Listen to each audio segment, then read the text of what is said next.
We could probably start a little later, like when they're gonna come out. Because we're gonna run out of stuff, or we could just intro and then just put it down for a Yeah, little we'll be bit. good.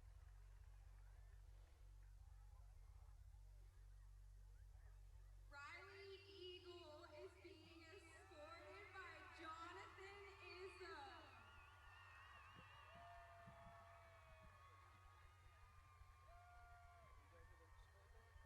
I'll get the scoreboard, but I'll zoom in on the scoreboard. I got it. Listen, And Madison it Jones is doesn't being matter how good it escorted is, by it's how good we CJ think it is. Petrosella.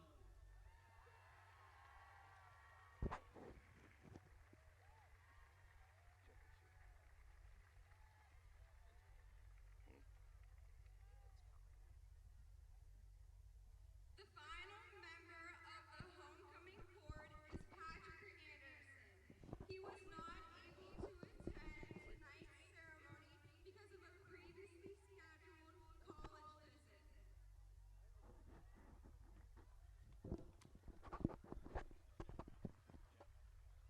The Mount Lebanon High School class of 2020 homecoming queen,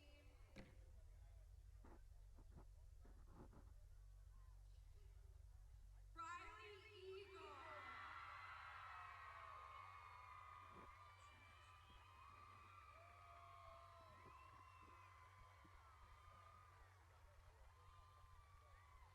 The Mount Lebanon High School class of 2020 homecoming king is CJ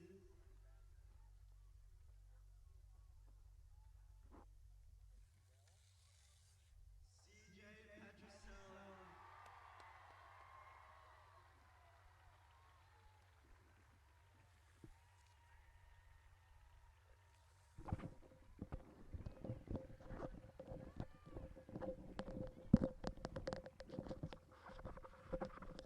Good evening from Mount Lebanon High School Stadium. This is Dave Franklin. I'm joined by Colin Whitty. I know most of you faithful Blue Devil fans are used to hearing Denny Pastufka and Brian Walters. Both of those fine announcers are out of town this weekend, so Colin and I have been asked to man up. In the words of Mike Tomlin, next man up. So Colin and I, we're ready to go. Colin. Yep. So this is a great 6A matchup between the 2 and 3 Hempfield area Spartans and the 3 and 2 Mount Lebanon Blue Devils. Both teams are looking to rebound from losses last week. Hempfield took one on the chin on a second touchdown against Cannon Mac, 21-12, and as most of our faithful listeners know, the Mount Lebanon Blue Devils fell to the North Allegheny Tigers 40-14 in Wexford. The Spartans are coached by Rich Bowen, and our Blue Devils are led by Bob Palco in his first year here at Mount Lebanon. And Colin, I know you had an opportunity to speak to Coach Palco this week and had a couple questions for him about what the game plan is going to be and what the keys are to victory. So why don't you share that with us? Yep, I sat down with Coach Palco Wednesday at lunch, and he told me the three keys to victory. He said at first he can't really answer. They're trying to change the culture in a positive way. They're new to each other, obviously, the new head coach, new offense coordinator, new defensive coordinator. He said the first big thing about this win at home is they got to prepare good. They got to be in the film room, watching film, trying to get better. And he said Hempfield is a large team. Their offensive linemen average about 6'6", at least 250, I would say. So he's got to figure out a scheme, try to beat them with quickness, because maybe the power won't work with those big offensive linemen. And he told me that the tackling hasn't been that good. He's not been liking the tackling lately. A lot of missed tackles, especially in open field, that have led to big chunk plays. And then a fourth bonus reason is he needs a couple splash plays. Got it with Mesa Ventura last week before the half. And he might need some here tonight to get the victory at home versus Hempfield. Great. Now we know from looking over the lineup for the Spartans that, like you said, they do have a gigantic offensive line ranging in from 230 all the way up to 270. They have one who's already committed to the University of Delaware. Behind that offensive line, they're led by senior Blake Remeli. Blake is 67 completions on 113 attempts for a total of 768 yards. He averages 153 yards through the air, Colin. He's thrown 7 touchdowns and I'm not sure who calculates this, but he's got a passer rating of 100.5. Not bad for a high school quarterback. Yeah, not bad at all. One of their star running backs, Mario Perkins, is out for the season. So it's our understanding that Nathan Robbie is going to get a healthy dose of the carries tonight. He's also a senior. He's already rushed for 490 yards this season, averages just shy of 100 yards a game, 5 touchdowns. He also catches the ball a lot. He's got 3 receiving touchdowns and has a total of about 330 yards receiving on the season. He averages about 66 yards a game in receiving. He's not a statuesque receiver. He's only 5'8", 158, so my guess is he gets quite a bit of separation. Right. What do we know about the Mount Lebanon offense? Well, the Mount Lebanon offense is led by sophomore quarterback Joey Daniels, who came in today with 716 yards with 10 touchdowns and is 35 for 54 in all of his throws. Their rushing attack has gotten better and better in each year, with Mason Ventrone, the newly formed running back, with 250 yards and 4 touchdowns. And their offense is led by Evan Jones, who has 14 catches, 299 yards, and on the last broadcast, he had a 79-yard touchdown against Seneca Valley, breaking 2 tackles on the play. So look out for Evan Jones. He's number 10. He's going to have a great game tonight against this Hempfield defense. And Evan's an interesting dual threat too. He plays a little bit of quarterback, plays a little bit of that spread offense, so he can look to throw the ball as well as catch it deep down the field. On the defensive side for Hempfield, they're led by Dylan Ferretti, a senior with 51 tackles. He has 11 tackles for a loss on the season. Another middle linebacker, Nelson, a senior, 24 tackles. And Nick Ross, who also sees a lot of time on the offense, 19 tackles playing cornerback. Hempfield does have quite a few guys on the mend. I mean, leading them out onto the field tonight are about 7 or 8 guys who are not in pads, including, as I mentioned, Mario Perkins. So a lot of the carries are going to fall to Mr. Roby, and we'll see what Mr. Rameli can do from the quarterback position. We've got about 3 minutes to go till kickoff. As you can see, the Mount Lebanon Blue Devils are taking the field. At this time, we've had the homecoming festivities. We've had the national anthem. I think we're ready for some football calling. You excited? Yeah, I'm really excited. Big 6A matchup for Mount Lebanon. Need to take care of business at home, especially in contention for a Whitfield championship this year with new head coach Bob Palco. High expectations for Mount Lebanon this year. What's the feeling in the school? I know you're a sophomore at the high school. Is there a renewed energy about the football program at the school? Yeah. I mean, obviously, with a legend coach coming in like Coach Bob Palco is, he expects winning, and I think that's what he's going to get. The team is highly motivated, and they don't want to wait 2 or 3 years. These seniors want to win now, and I think they have a pretty good shot down the road of getting a Whitfield championship. Speaking of legends, I hope you know you're standing on the shoulder of one of the great broadcasting giants in the Whitfield, Denny Pastufka. Yep. And I'm grateful enough to be standing in the shoes of a somewhat smaller giant, Brian Walters. But Denny, as you know, has been involved with sports broadcasting and statistician work for the Steelers, for Pitt, and obviously more recently for Mount Lebanon. So it's a real honor for you and us to be here tonight, and I hope we do those fellows proud. What do you think? Oh, absolutely. You know, having a legend broadcaster like Denny Pastufka, he's Bill Hilgray's statistic. He's a spotter for, say, he does the Pitt games, and I think he does the Steeler games as well. He couldn't be here for tonight, but me and Dave are happy to replace him. Now, what do we want to tell the folks watching at home about our cameraman? Well, the cameraman here is my dad, actually, Bill Whitty. So, folks, I want you to think about this. If anyone's doing a bad job, if it's the camera work, it's my dad. Blame it on him. Don't blame it on the broadcasters. They have the hard job. He just has to film. Put your feet up, take that Dramamine, and get ready for what we hope to be an exciting night of Mount Lebanon football. The captains are on the field for the snap, and it looks like they're joined out there by the young man who's being recognized tonight. As you can see, panning the crowd, most of the student section is in orange, and a lot of other folks in the stadium are in orange. That's Kyle Wynn. Kyle was diagnosed. He's fighting leukemia, and I think it's wonderful that the Blue Devil family has stepped up tonight to support Kyle. Yeah, you know, Kyle and I, we became friends all through middle school. We went through middle school together. In 5th grade, he was diagnosed, but it's back, and we're all praying for him and hope for best for Kyle and his family. And we got our orange Yep. Keep Fighting bracelets on, you and me, Colin. Yep.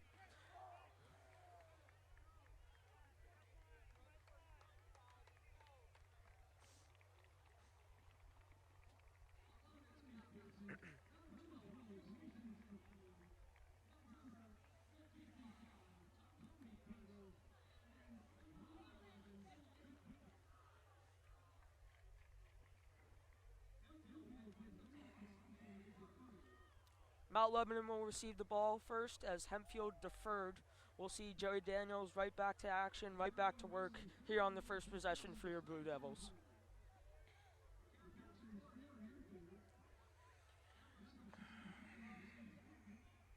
I'd like to see a little excitement here on the opening kickoff. Mount Yep. Lebanon's been burned on the other side a couple times. Yeah.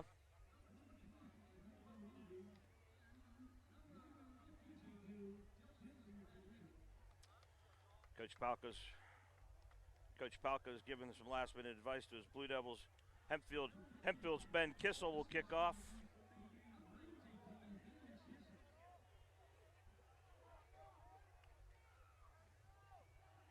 Back to return for Mount Lebanon, Visan Penix and Mason Ventrone.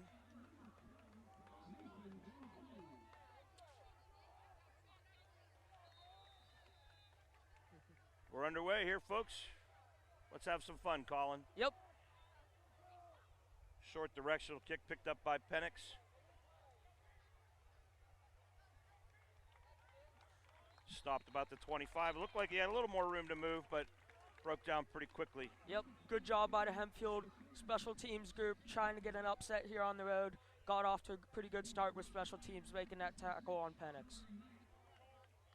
So we're going to get our first look at the Blue Devil offense here. You presume that Joe Daniels will be under center to start. Yep.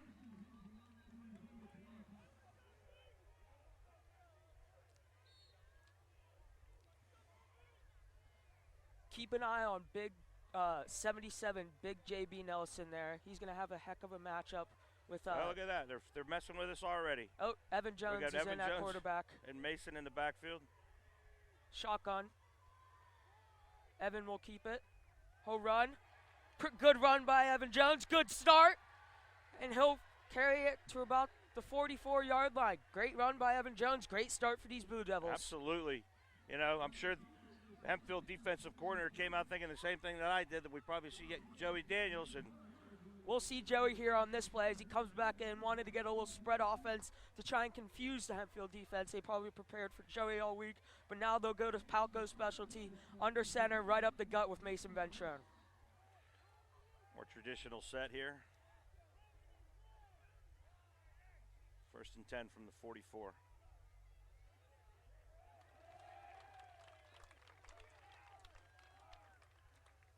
Sam Rolfson stopped for no gain. There's Dylan Terry. You know, Dylan Terry is one of the highlights on this defensive team. He got in there and took down Jake Rolfson on that play. We featured Dylan in our pregame show. He just added to his tackle for loss statistic. He's up to 12 now. It'll be 2nd 11 for Mount Lebanon.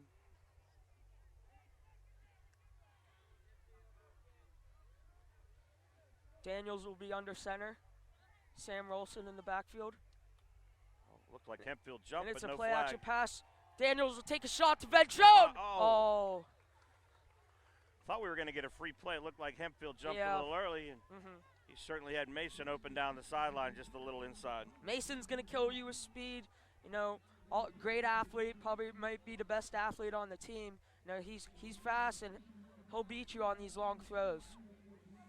We'll see 3rd down and 11 for the Blue Devils, see if they can convert and keep their drive alive. Not the spot they want to be in early in the game, especially after that impressive 1st down. What do you think here, Colin? I try to get Evan Jones a superstar here. You know, you have him as a tight end, I think. Oh, no, he's on the sideline. Yep. Daniels is back. He's pressured by Frinton Bros. He's going to scramble. Daniels, and I think we're going to have a hold on the play, Dave. Flag down. Yep. In the Mount Lebanon backfield. Indication is a holding against the Blue Holding Devils. will be on the Blue Devils. They're likely to accept this penalty. It'll probably be 3rd and 21 on the play. Thinking they'd probably decline it and make it 4th down, wouldn't they? Well, I thought he got.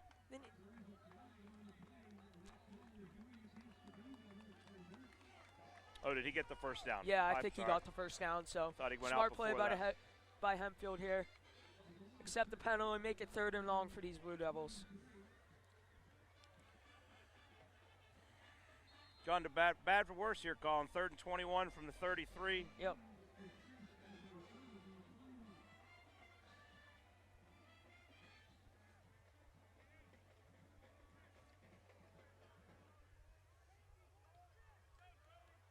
4 wide. Sam Ralston, the lone running back. Joey's looking to pass. The pocket's breaking down again. I thought he got Has his to have a face mask. I Ripped thought his he helmet grabbed it off. at first. Cole Graham got in there in a hurry. It looked like he had a mouthful of And Joey they do Daniels. throw the penalty right there on the 30. Penalty is thrown. Likely to be a face mask on Hempfield, so that will probably be a 15-yard penalty and an automatic first down for the Blue Devils, keeping this drive alive.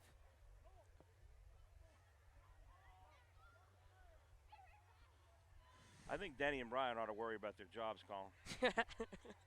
There's that face mask Yep, call. You face were right. mask. Automatic first down.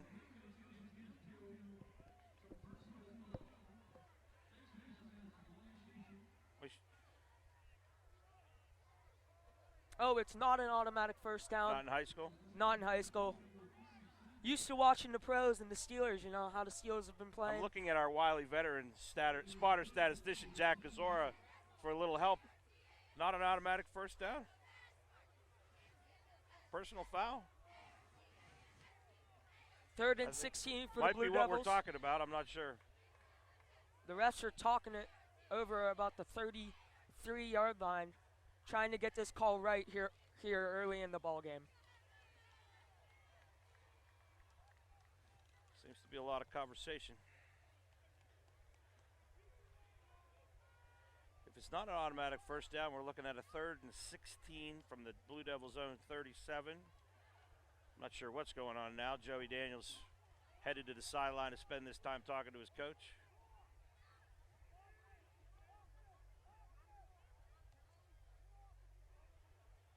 Some confusion going on here. And it looks like Evan Jones will take this 3rd down and 16 here on the Blue All right, Blue whatever. Devils' own 37-yard line. Jones will be in the gun. Sam Rolson will be to the left of him. 2 wide by each side. Jones will get the pass. He's throwing quick. It's a little high for Misses Lesotho on that Lesotho. play. That'll bring up Misses them. 4th down and 16, and the Blue Devils are forced to punt. So good job by the Hempfield defense. Come on the road, get the early stop. I'm looking for production on offense. Nathan Robbie's back to receive the Nick Estabrook punt. Looks like the Blue Devils are lining up like Up. they're going for this. But Joey They are. Daniels, I think Joey's going to punt this, yeah. He's going to pooch it. He's going to pooch it. And he will do that. A decent punt, end over end. Roby's going to field it at his own 30. Makes one guy miss. Oh, ball's on the carpet. Referee ruled it down. So There's the center on the play, Ethan Tabak, getting right to Roby on that play and limiting him to about a 5-yard gain on the punt return. Spartans will take over 1st and 10 on their own 35-yard line. 9:31 to go in the first quarter. A scoreless first quarter.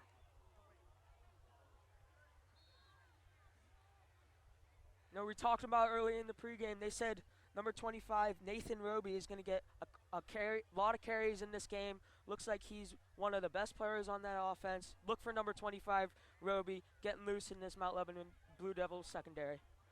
He'll be lined up as a running back Roman Pellis right and now. Nick Ross in the wide receiver spots. Looking to pass on 1st down, plenty of time. Oh, a little hard to Roby there, Didn't get him the best pass. I mean, it was on his face through a little. He could have took some off on that. He could have took some off that. Colin, that was like a fastball. Yeah, 95-mile-per-hour fastball. I'm not sure anybody could have fielded that Yeah. catch. You could hear it hit his hand all the way up here. Yep. 2nd and 10 from the 35 for the Spartans of Hempfield. Same setup offensively. There's Roby up the middle. Gain of about 4 or 5, I can tell. A lot of J.B. Nelson and Sam Ralston in the middle.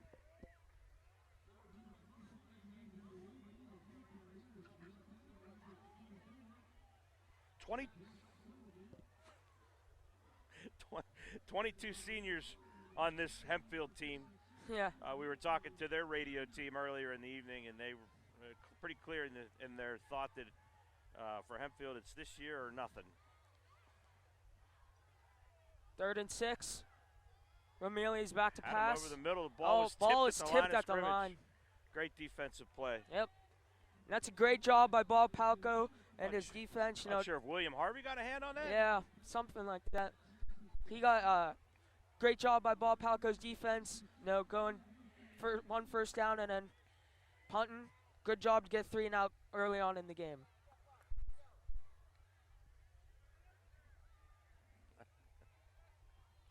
Brandon Anderson will be the punt returner here, and he'll fair catch that right about. Oh, he misfields it. Some worries from the sophomore wide receiver, Brendan Anderson. Brandon Anderson returned many punts so far this year, Colin? I don't remember I didn't see him. Usually they go with a more reliable option, a more senior. Lasota and Drew Vaughn, Yeah, but we do have Lasota. Drew Vaughn out tonight with a concussion. Yep. So Brendan Anderson next man up, giving Lasota a break. But a little risky there. Blue Devils will have some nice field position here to work with, right on the 39-yard line, going in to the east red zone. End zone. How about number 78 on the defensive line for Hempfield, Colin? Yeah. Jeff Fiorino. They got some big boys over there. 6'4", 240, and I think he weighed 240 in June. Yep. I'm not sure that's his October weight. Yeah. Evan Jones will be in the shotgun here. Tudor's right, Lasota and King. Ventrone in the backfield next to him. It will be a screen to Lasota, and Boy, that pass was almost backwards tipped and by almost going Lasota. the other way. Evans has been a little high on his attempts tonight. Yep.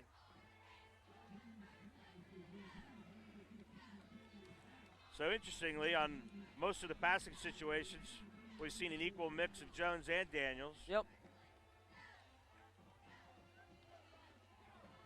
I think they're trying to get Sam Lasota worked in early because, you know, when that guy has the ball in his hands and he's in open space, he's hard to tackle because of his speed. And you they've know? had guys open deep. Yep. Just couldn't get him the football. 2nd and 10. Jones Evan will again. keep. And he'll get about to the 42-yard line. About a 3-yard gain on the play. Tackled, stopped by number Fenton Rose, senior, Rose. number 77. He's a Delaware commit. Delaware commit, right?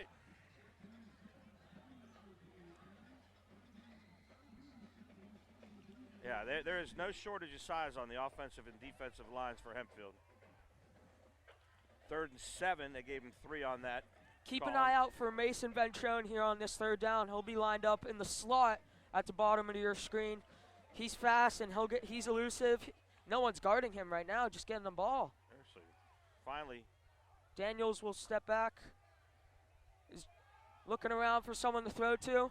And he finds, Ventrone Tipped in the air.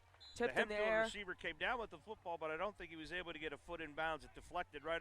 The ball got into Mason's chest, popped up in the air into the hands of the Hempfield defender. But And like the I Blue said, Devils he could not get a foot in bounds. are going to keep the offense on there, but we might see another pooch kick from sophomore Joey Daniels here. They're lining up like they're, Nathan Roby back if there is a kick. and he will kick again, I'm pretty sure. Yep. Directionally away from Roby, good decision. The ball's going to, Thought he could have let that roll a little bit. let that roll a little bit. Junior Brody Campbell, a little anxious.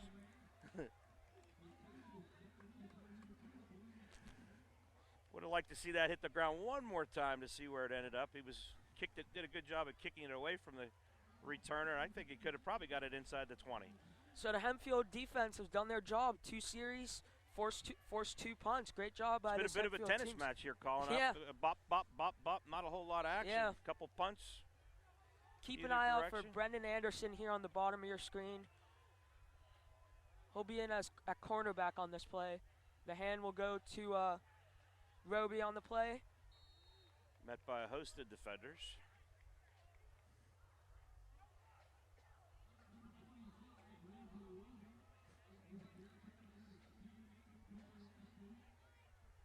Cooper Austin, the big sophomore in the defensive line for Mount Lebanon. 2nd and 9 from the 39. 7 minutes left in this first quarter. Romeli will take the shot back. He throws, and it's incomplete. intended for Roman Pellis. Eli Heidenreich on the coverage. Force him to the out of bounds. Good decision.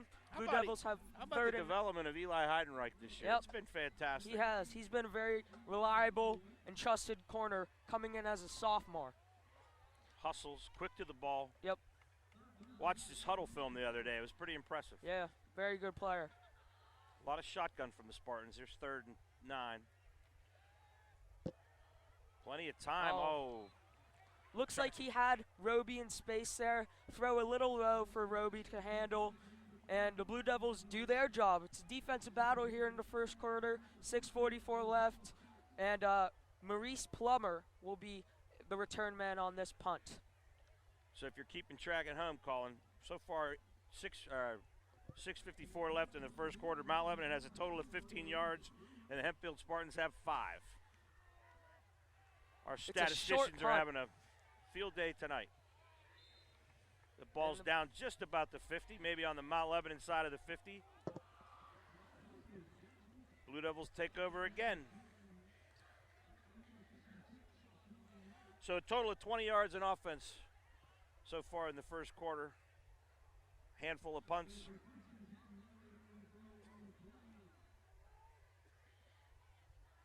Any plans for the weekend, Colin? No. Hopefully watching the Steelers win on Monday. How many of your 864 cousins are listening right now on the internet? I bet a lot of them. Yeah, about 835 of them? Yep. Big Safford family.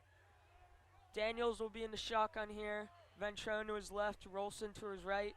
Looks like he's audibling the play up at the line of scrimmage. It'd be nice to see a little consistent offense here with Joey under center. Let Evan play wide receiver. And Mason. Oh, what a great job to keep his balance. And he Still pushes fighting. throwing it. JB, what an JB incredible, pulled him forward. Mason incredible- Ventrone didn't give up on that play. Got positive yards on that play, 2 yards. Brings up 2nd and 8. Looked like to be a negative play on that play.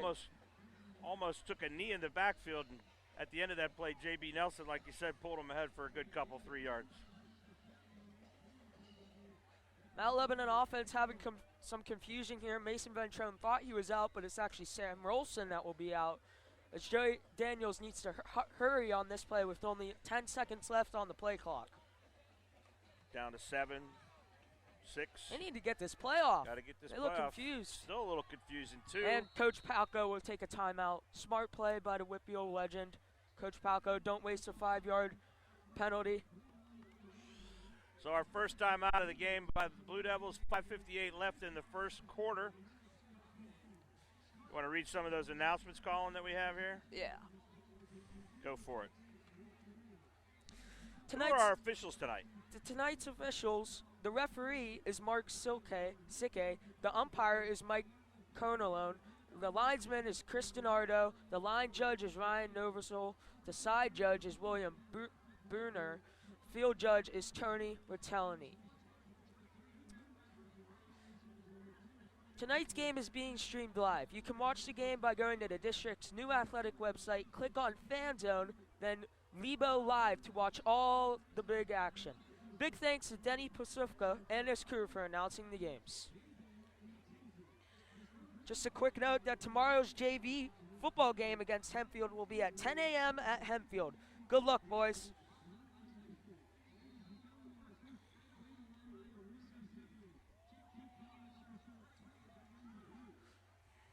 Blue Devils will take 2nd and 8 at the 49-yard line. Daniels back to pass. He looks, and it's a little high for Evan Jones on that play. There's a little flag on the play, too. Yep, flag on the play. To see what the call is. Not sure if Hempfield jumped or Mount Lebanon moved.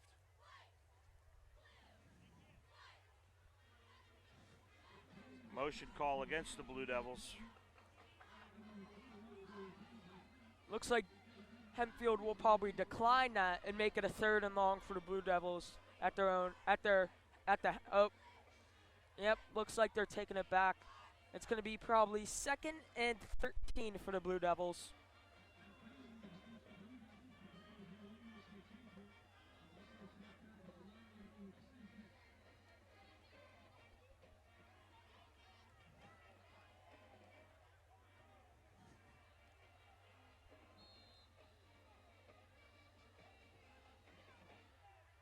Need to get something going here, Colin. Yep.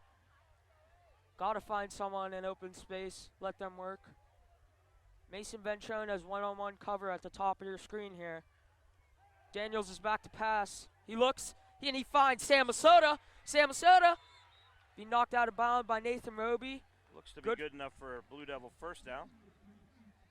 Good job by Roby containing the yards at Sam Wilson. Obviously, he's tough to tackle up in open space because of his quickness. But Roby pushed him out of bounds at the last second. Soda did a good job of coming across the middle on that one. The coverage was late. So it'll be 1st and 10 from the Hempfield 39-yard line.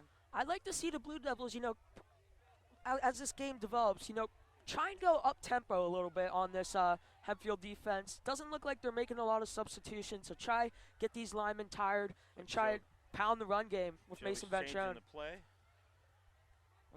Be a handoff to Ventrone. Ventrone makes a spin, and another flag. Looks like we're going to have a holding call on the Blue Devils. Maybe in the direction of Ethan Tabak.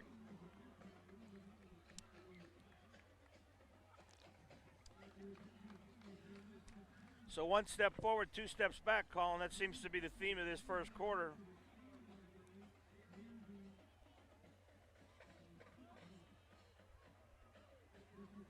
Offense got to try to get something going here on 1st down and 20. Daniels will be under center.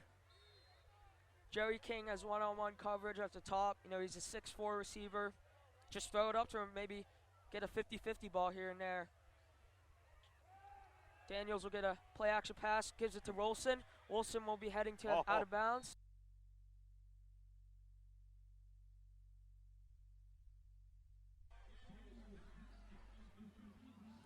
Good play called there by the offense coordinator.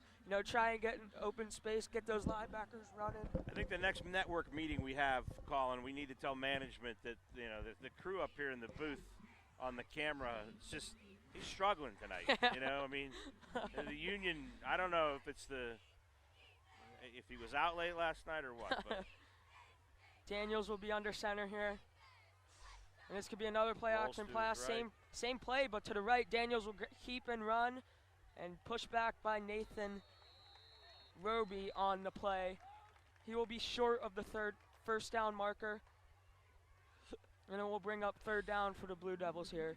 Now it's easy to see up here, but I question Joey's decision to cut it back inside where it seemed like he was met by just about every white jersey on the field. He seemed to have a lot more room on the outside. Especially those big offensive linemen. But again, that's based upon my decades of football experience and sitting up here high in the lofty, comfortable confines of the spacious press box at Mount Lebanon High School Stadium.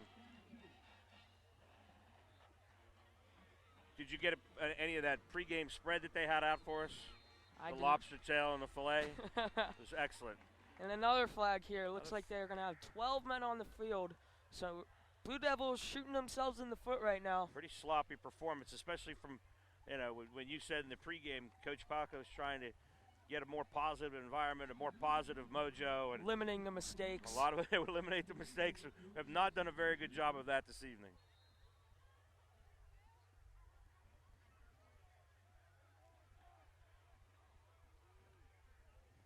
Looks like some confusion as well as Daniels. And people are running back and forth. Palco might have to call another timeout here if they don't get this play. They're now the referee's trying to restart the play clock, so the play clock's been reset. And I think now Evan, the quarterback, has seen that the play clock's been reset. He's back. He's going deep to Ventrone. What a play. The slot corner there. Number 23, Evan Graham with the play to get the ball out of Ventrone's hands. That's a touchdown if he doesn't make that play, Dave. Wonderful defensive play by the senior Graham. But now you can see what Mason Ventrone's speed is all about. He beat Graham on that play. I wouldn't be surprised if they put him. Now it's 4th down, and Joey Daniels is running back on the field, and Ventrone is on the sideline here. We've seen the offense, the normal punter, Nick Estabrook, although there have been 2 punts so far in the first quarter. Joey's pooched them both. We're going to seem like a regular offensive set here on 4th and 8. He's back to pass. He looks, and he fires to Evan Jones. Heck of a tackle by Graham again. He's all over the field. Well short. well short of the fourth Evan down Graham. marker. And the Hempfield Spartans will take over at around the 30, we'll get the 39-yard line. 34-yard line. 34-yard line.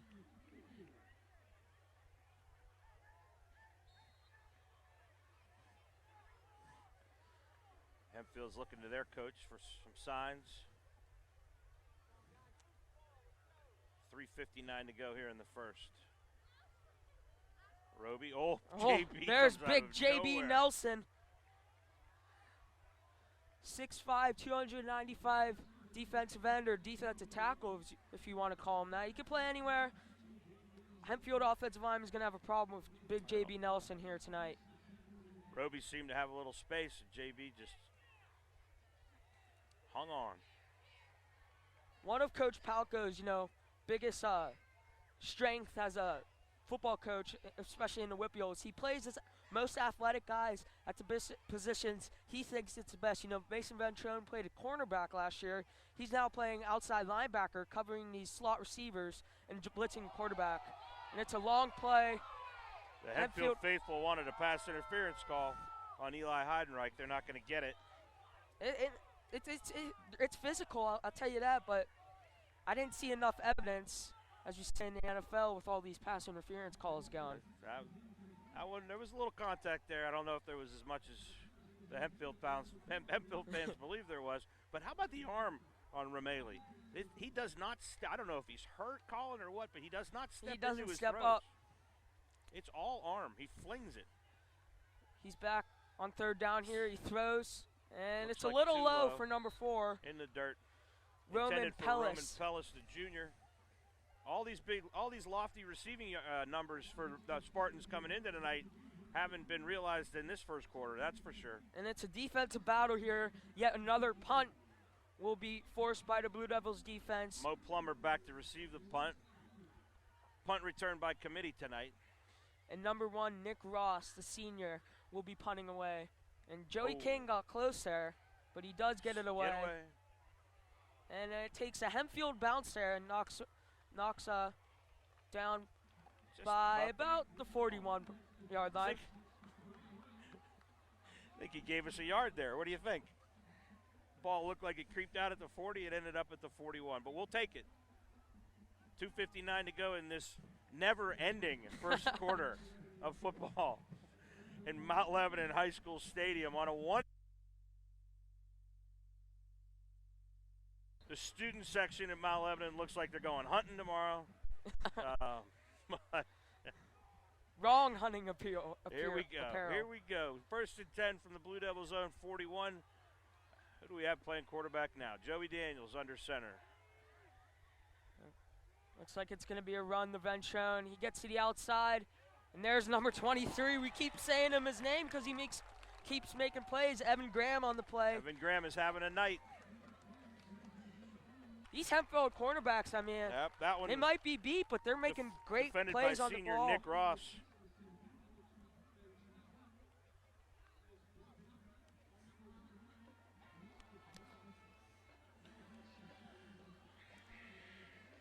That'll bring up 2nd and 5 here for your Blue Devils. So it looks Not like sure we've cracked the 40-yard line, have we tonight? Maybe for one play.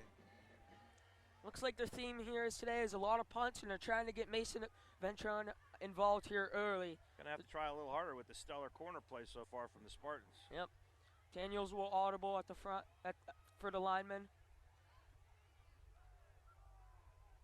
He takes the snap. He's looking right all the way. He finds, that's Brody Campbell.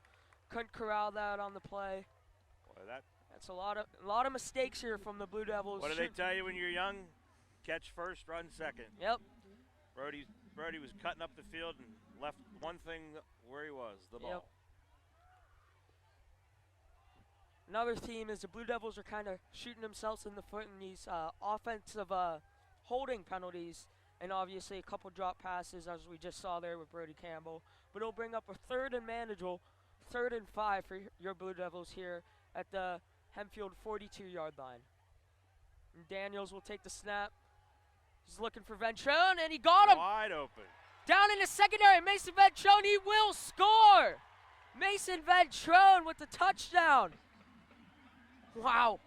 That'll get your offensive ball. 58-yard, 42-yard touchdown there for Mason Ventrone. Blue Devils needed that. Yep, they did. Casey Sorsdale for the point after.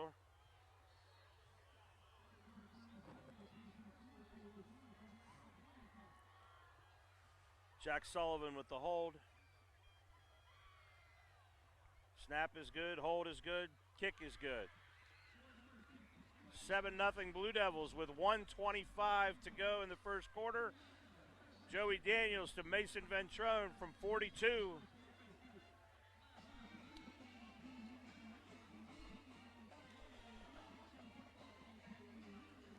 Colin, that was a 6-play, 59-yard drive that took 1:34. Obviously, the key play was the Daniels to Ventrone pass, a 42-yard strike over the middle. Not sure what happened in the secondary. They played so well up until that point, but Mason somehow split the defense. Daniels found him.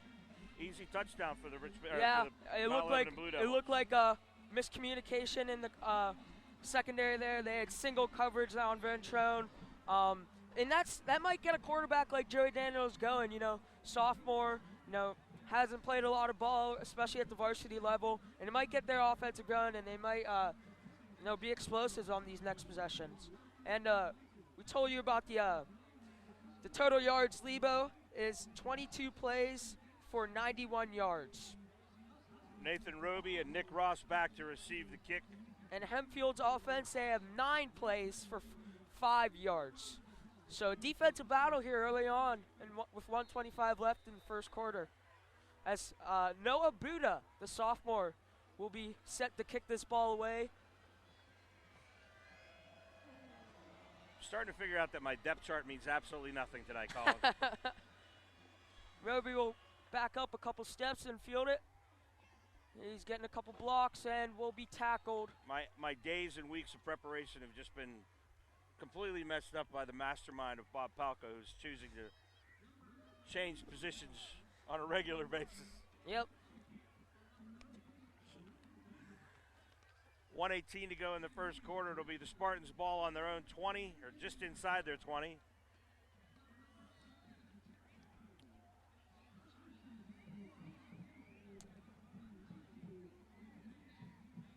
You're right. Coach Palco hasn't gone with the usual depth chart here. He's playing Brendan Anderson. It looks like a little false start. Definitely a false start there by the Spartans. Almost looked like a Canadian League play, Colin. Yeah. How the wide receivers run to the line of scrimmage before the ball is snapped. Number 26 was a little anxious. Yep, that's Aaron Bentz on the play. Was in the slot. Got a little anxious on the play. And Aaron Mercedes-Benz trying to get into the back. Yeah. I tell you what, though, they run these Spartans out. One's just bigger than the next. Yep. Number 44, a tight end spot. Look at him.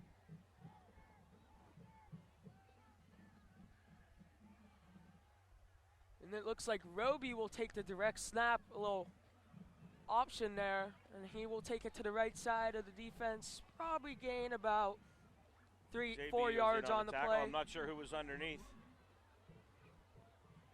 Sam Rolfson and J.B. Nelson.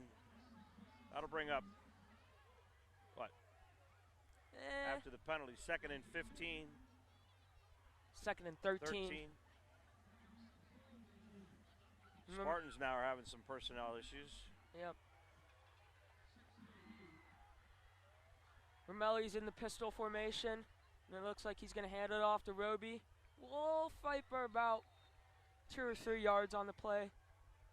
And then we'll bring up another 3rd and long, another chance for this Mount Lebanon defense to get off the field and give it back to that explosive offense.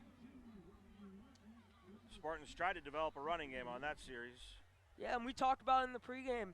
They said Nathan Roby's going to get a lot of touches in this game, trying to wear down that Mount Lebanon defense. It obviously hasn't worked up to this point, but that will bring us to the end of the first quarter as your Mount Lebanon Blue Devils are leading the Hempfield Spartans 7-0.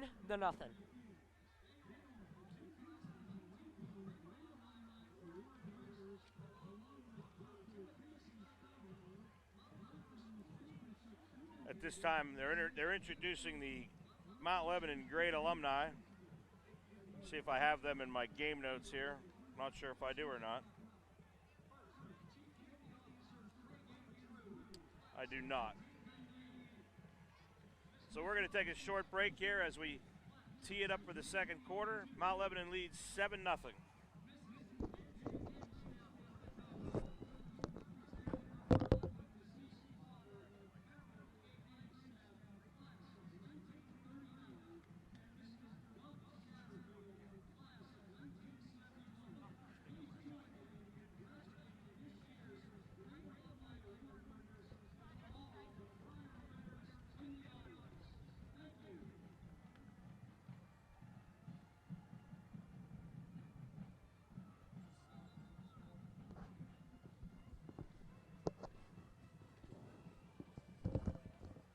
As the teams head back out onto the field for the start of the second quarter, Spartans will have a 3rd and 12 from their own 18. Blake Romali will be in the backfield with Roby to the motioning now. And he takes the snap. He's looking at Roby the whole way. And a little miscommunication there. Overthrown. As Roby did about a 10-yard curl, and Romali thought he was going deep on the play. So That'll bring up another 4th down for the Spartans on their 18-yard line. Mo Plummer back to get the punt. Like to see him send some people here. Yep. And it's a great Oh. punt, sending Mo Plummer back. It is. And he Oh, extra- mishandles it, but he's got time. But a whole lot of jerseys of white there to tackle him. And that's number 56, Sean Knight, on the play. He's had 2 tackles in the special teams play, so the junior Sean Knight, who is better known as a center, with 2 tackles here. Good job by Sean. I don't know if you saw that call, and you were doing a good job of calling the punt, but Joey King was introduced to Fenton Bros, the Yeah. Delaware commit, back behind the play. Probably asking him if he had any weekend plans. Yeah. Mr. Bros certainly introduced himself to Joey. And they're leaving him one-on-one. Mason Mantrone, he just had the 42-yard touchdown. Bottom of your screen, one-on-one coverage. Wouldn't be One-on-one with the 5'9" senior Nick Ross. Wouldn't be surprised if they're going to him again, but he's looking right all the way. Tosses it to Evan Jones and is brought down about the 39-yard line. About a I'll give you a nickel if you can tell me who made the tackle. 56. No, number 23, Evan Graham again. Evan Graham's been all over the field. Little hurry-up offense from here from the Blue Devils. You asked for that. Yeah, I You did. got It might be working. Oh, they almost 56 got him. was close. They got him to jump, almost get him to jump. He was again. close on Oh. that one.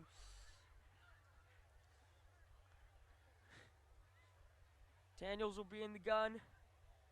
He's back to look. He's looking deep. Oh, I think Sam Soto, a little overthrown. Tried to sell the pass interference call. Nothing going with Nathan Roby on the play. And it'll bring up a 3rd and 1. Mount Lebanon's likely to go to their I formation here and run the ball up the gut, Bob Palco style.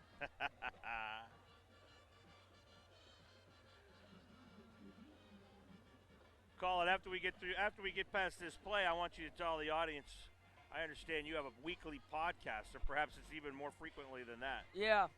Let's talk about that. Let's talk about that after the next play. Evan Jones will be here on the play. Sam Wilson to the left of him. And it'll be a direct snap to Evan Jones, and he'll run. And it looks like he's got 1st down yardage It'll there. be close. They might have to measure, but they're calling it 4th down. 4th down. Well, wait. And The near official's calling it 4th down. The Moving far the official's chains. calling it 1st down. Move the chains. But yeah, we do a podcast. My cousin and I, Charlie Stafford from Shady Side Academy, we do a podcast on the app called Sportscaster. Okay. We do it Tuesdays and Thursdays. Tuesdays is more of relaxation days. We're kind of, reviewing the games, what All we right. saw from Sundays and stuff. We're trying to do college sports here. And then on Thursdays, we're more into game picks and usually like that. And we take callers. Usually we take our, like you said, 800 cousins call in Okay. to the show and get some So hot what- takes. And it's called, what's the app again? Sportscaster. Sportscaster. And our usernames are CWitty34 and CharlieST10. Excellent. Now you just have to explain to me what a podcast is, but that's for a different day. It's 2nd and 10 from the Blue Devil 47-yard line. 10 minutes to go here in the second quarter. Blue Devils for most of this game have gone with 4 wide receivers, having Ventrone at the top of your screen here. Him working one-on-one coverage or going right after him. Oh. And it's caught. Mason Ventrone is still up. Heck of a play by Mason Ventrone, breaking that tackle and getting the much-needed first down for the Blue Devils. The Hempfield defender tried to jump the route just a little bit. Mason almost broke it for a 6. And that's a great throw by Jerry Daniels there. Led him to the outside. Phil's inside, like you said, he was breaking through the route. Might have been a pick 6. And here you go, the hurry-up offense. Jerry getting the lineman ready early. Looks like we see mostly passes in this game as he steps up and throws for Ventrone. A little overthrown again by Jerry Daniels there. He had him. He had him again? He had him in the secondary. Ventrone's getting loose in the secondary.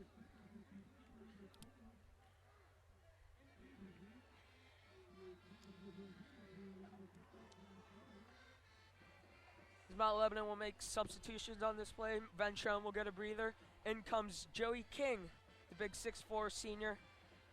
As tight end looks like a pretty good 50-50 ball if you ask me. No question.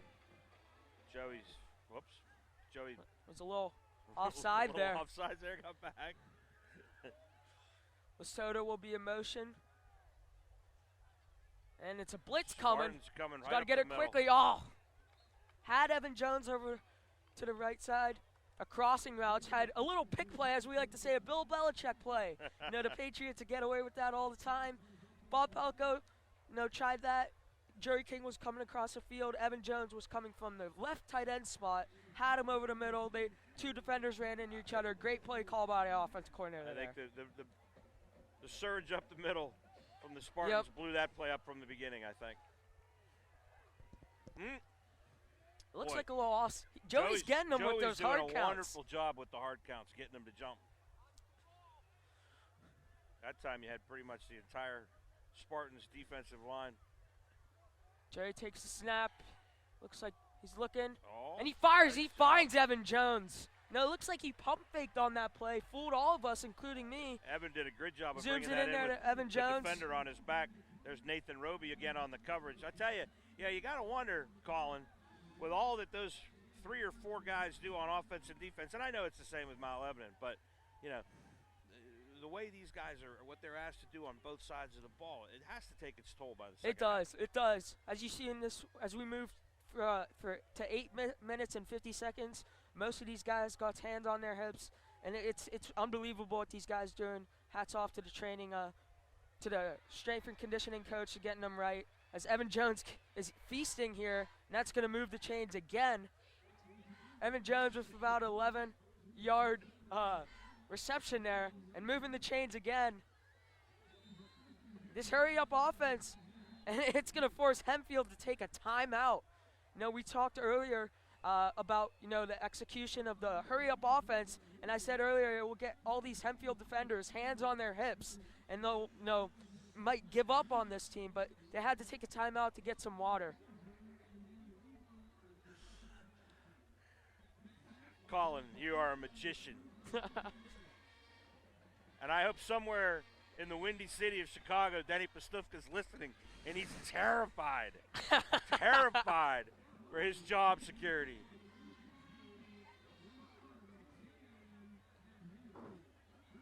So we've got 8:34 left to go in the first half. Mount Lebanon up 7-0. Hempfield takes their timeout. Hempfield really struggled to get more than 20 yards again total offense, I think.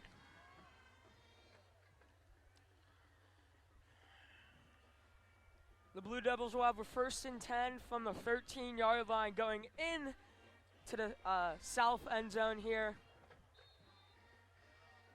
As we're seeing the shotgun formation, usually, Bob Palco's teams like to go under center, and they like to run it right up the gut. Not seeing that here with Joey Daniels in the gun with Rolson to the left of him. He takes a snap, he's back, he looks, and there's big 75.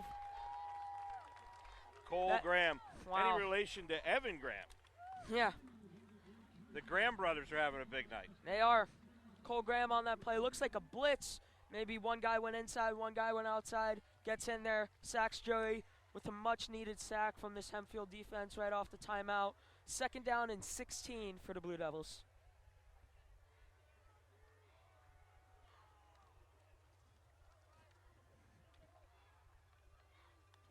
Cole Graham is a tiny 6'6", 270, Colin. Yeah, and there's a blitz again. Tried to do a screen play. Thought you might get a flag on that one. Yeah, looks like Joey got rocked at the end of the play. Graham took some liberties with Joey there well after the pass was gone. Joey looked to the referee for a call, didn't get it. We've got 3rd and 16, ball on the 20. Clock stopped at 7:52 to go in the half. Now I was looking at the rankings earlier to previewing this Mount Lebanon Blue Devils here, and they had Casey Sorsdale as the Mount Lebanon kicker ranked #1 in the WPIAL. So if they don't get it here, look for Sorsdale to come on. Oh, and they jumped there's again. 68. Hempfield coach is going for a substitution. He wants number 77 and 68. That's Paul Newell on the play. Tried to get a jump too early on that play. Hempfield coach And is it'll not cost him happy with 5 number 68 yards right now. on the play.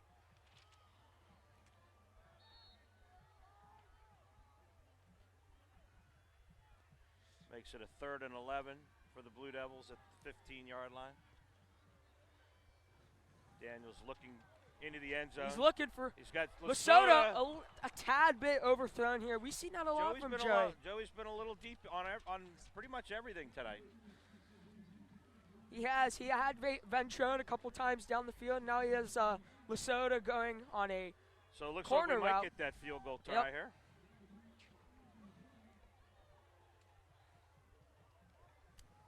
with Casey Jack S- Sullivan being the holder.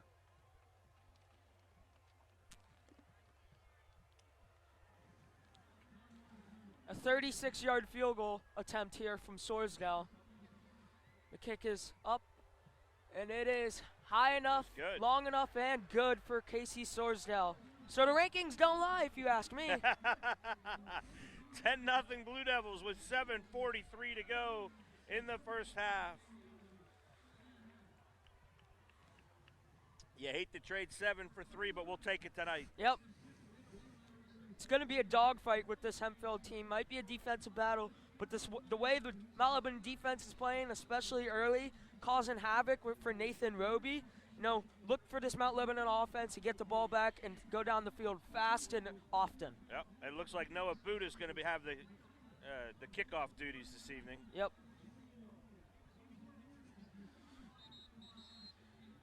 Another Mount Lebanon legend, Chip D'Alessandro, sending his charges out on special teams.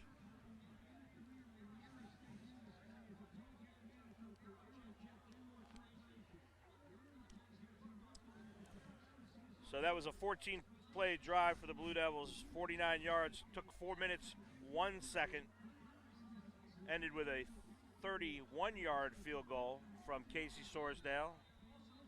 Keep an eye out from Maurice Plummer here. He's in the gunner spot here, and look for him to get this tackle here on this special teams play. Nick Ross and Nathan Roby back. It's a high kick. Going to Nathan, Roby will fielded field by it. Roby. Oh, Look, couple missed tackles. Roby goes down the sideline, being pulled back by number 33 there. That's Matthew Wirtz, but a great return for this Hempfield offense, trying to jumpstart their offense here as they'll take it to about the Mount Lebanon 23 or 24-yard line. Or no, that's about the 30. We'll give them the 32-yard line.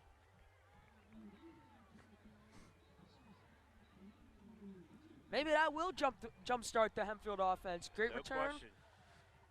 And Roby's got the hot hand, but he's not in the game. Looks like he needs a breather after that great return. So Romeli in the shotgun. Single running back. Checks to that running back, then goes over the middle. That's number 4 there. Roman Pellis with the completion over the middle. Looks to be good for a Spartans first down. You got to get these guys in space if you're Hempfield. They've got some playmakers, obviously, on the offense. Get these guys in space. And obviously, Bob Palco told me earlier that the tackling is key. That's another missed tackle there by number 24, Jack Sullivan. So that's being just short of a first down. And giving it to big number 20 Carry there. up the And middle. he's turning upfield. Tackled by number 5, Alex Texa. Randy Nelson, that's the first time we said his name tonight. Yet another of those 22 Hempfield area seniors. That was a wonderful play call. They spread them out pretty much all night and sent the big fullback up the middle for a hefty gain. Spartans are moving with 7:17 left to go in the half. I clearly don't understand witty sign language. It's a masterful thing, though, whatever it is. Romali's in the gun. He'll hand it off to number 20. Nelson again, Nelson but not again. as much room as he had before. It looks like Hempfield's going for the Mount Lebanon type of look. A little hurry-up offense there. Trying to get these Lebo defenders' hands on their hips and try to run it upfield all the time.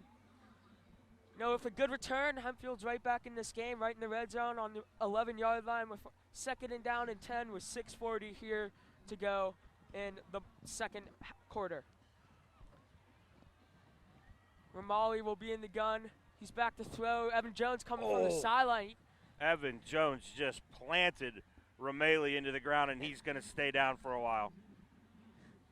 Those hits will count up, I tell you. Wow, that it's one tough was. being a high school I mean, quarterback. Evan came off the end with a full head of speed, and nothing slowed him down until he got to the rib cage of Romali, and Romali's still not ready to go back. I mean, you might get a timeout here. Yeah, He's got his hands on his doesn't knees. look. His He's feeling his that one coach right called now. that timeout. Yeah, got to get the quarterback right. No, you're fine.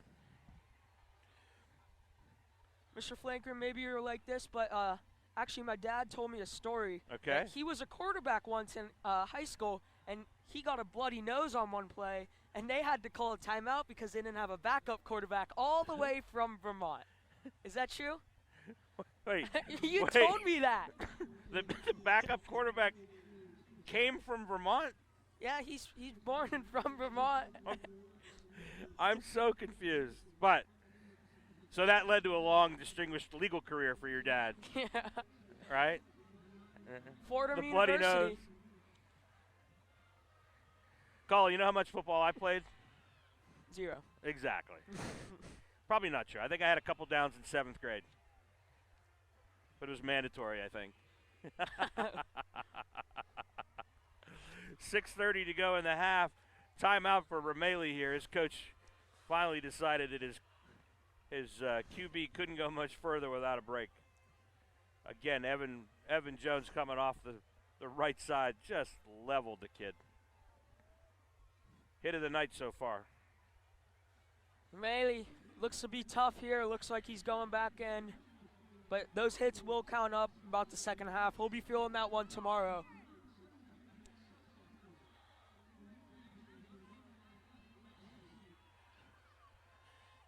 Looks like Mount Lebanon's defense is taking the full timeout to get this defensive scheme ready here on 3rd and 9. A big play for the Blue Devils to try to hold Hempfield to maybe an attempted field goal. Or if they get 4 or 5 yards, we could see them going for this. It could be 4-down territory. Oh, I if think you it is. I think it is. I haven't seen a On the Hempfield road. kicker look warming up. On the On- road, underdogs in this game. You got to get touchdowns here, especially in the red zone. Romali will be in the backfield. Nelson Terzai's back. He looks, and he's stepping up, and he is sacked. That is big JB Nelson. Looks like Cooper Austin got reversed. broke down the pocket, and JB Nelson finished the job. And it will be an attempted field goal. Ben Kissel will be the kicker. Nick Ross with the hold.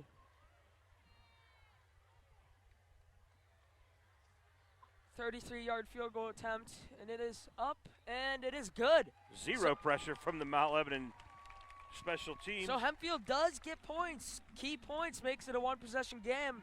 Still in this game, if you ask me. 6:19 to go in the first half. It's 10-3 Blue Devils. First positive yards for the Spartans on that drive since really the first drive they had in the first quarter.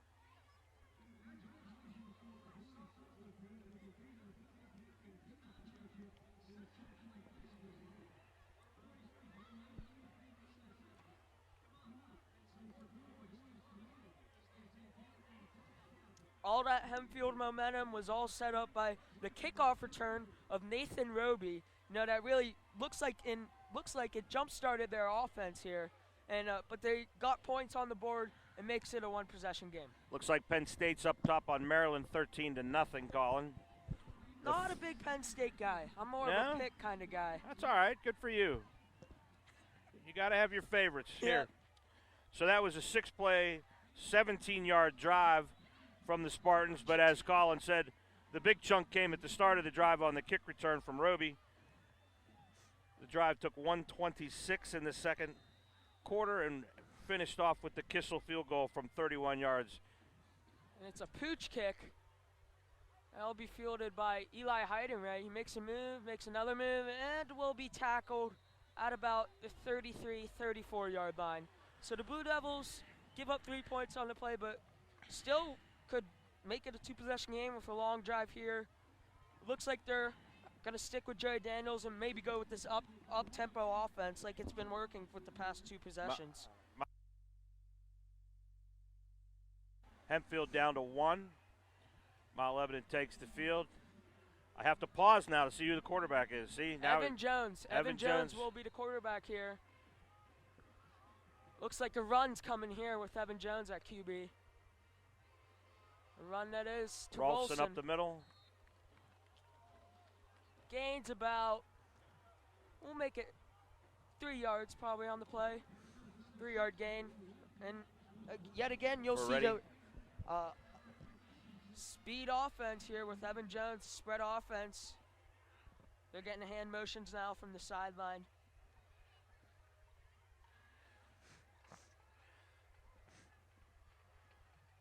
Jones will be in the gun again. He's back, he looks, gets the ball into Mason Ventrone's hands. Looks like to be a little short, and it'll make it about 3rd down and about 2. Looks like they're staying with their hurry-up offense, going to try and get these Hempfield defenders not ready, looks like. So they're going to try and might run it up the gut here with Sam Rolson. And Jones will keep it on the read option play, and he'll pick up 1st down yardage. Great Well-designed play. Yeah, good read by Evan Jones. Saw the defensive end coming into Sam Rolson, kept it on the play, and got the much-needed 1st down for the Blue Devils.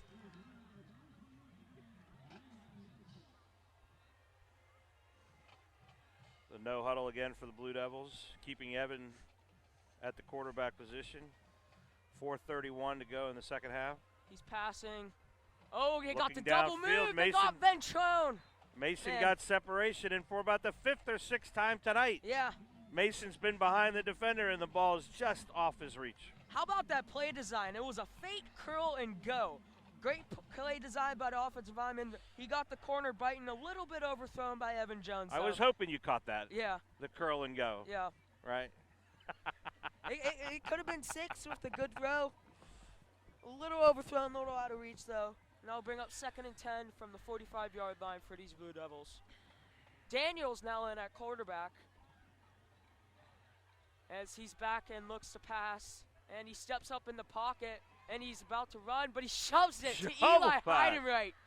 And he keeps moving down the sideline. And he's down the sideline. We're about the 31-yard line. The shoeless Joe Daniels. The shoeless. Wow. Has to go back and pick up his shoe. The tackle on the play by Evan Graham. So very Tebow-like. Rushes, gets away from the defender, loses his shoe, managed to shovel the pass forward. I really hope your dad got that on tape, on the film. Did he? Joey showed up. Great pocket presence there. stepped up in the pocket and made the much-needed throw to Heidenreich as they tried Not to as get him successful early. on that one. But Evan Graham is read that the whole way, came up, and it looks like Roby will be motioning for the Hempfield It looks like Evan trainer to come in and check on Evan Graham. Evan Looks Graham. to me like a rolled ankle or something. I thought, from the looks of the tackle, I thought Eli was going to be the one who Yeah. came up lame because he got rolled up on, but must have had the Hempfield defender's leg underneath him. Looking at the left ankle. What do we got, Jack? Left ankle, right ankle? A loss of 6 What? on the play for the Blue Devils. But with 4 minutes to go, Mount Lebanon 10, Hempfield only 3. Kind of working it like a cramp here, Colin, so hopefully it's not that bad. Evan's had a pretty good night tonight for the Spartans. He has. Anybody you want to give a shout out to, Colin? Shout out to all my cousins, Sean. Well, you can't name. We don't have enough time for you to name Yeah. them all. All my cousins who are watching, my mom and dad, Will, Aiden, Thomas, Pesacrita. Shout out to your dad. He's standing Yeah. right next to you filming the game. All the Pesacritas. We have had a couple emails into the station about the video work, but hopefully as the game progresses, He's developing. you know what? You can't reach the top unless Yeah. you start at the bottom. It's a good point. Very So- good point. So I don't know how many of the Blue Devil faithful we've turned off by not being Pastufka and Walters, but Colin, I think you've done one heck of a job so far, buddy, and they can take a vacation anytime as long as they have you as the backup. So it's 2nd and 16 for the Blue Devils with 4 minutes to go in the half. Heidenreich in motion. Daniels is back. He looks and he fires for Ventrone. Oh, thought it was a pretty good throw. Thought he went through the hands a little bit for Mason there. I would have liked to see Mason go a little harder to the ball on that Yeah. one, but I don't know. Hard to tell from this angle whether that was too far inside. Looks like Mason was looking for the outside throw. Exactly. Back shoulder throw. Aaron Rodgers is known for that.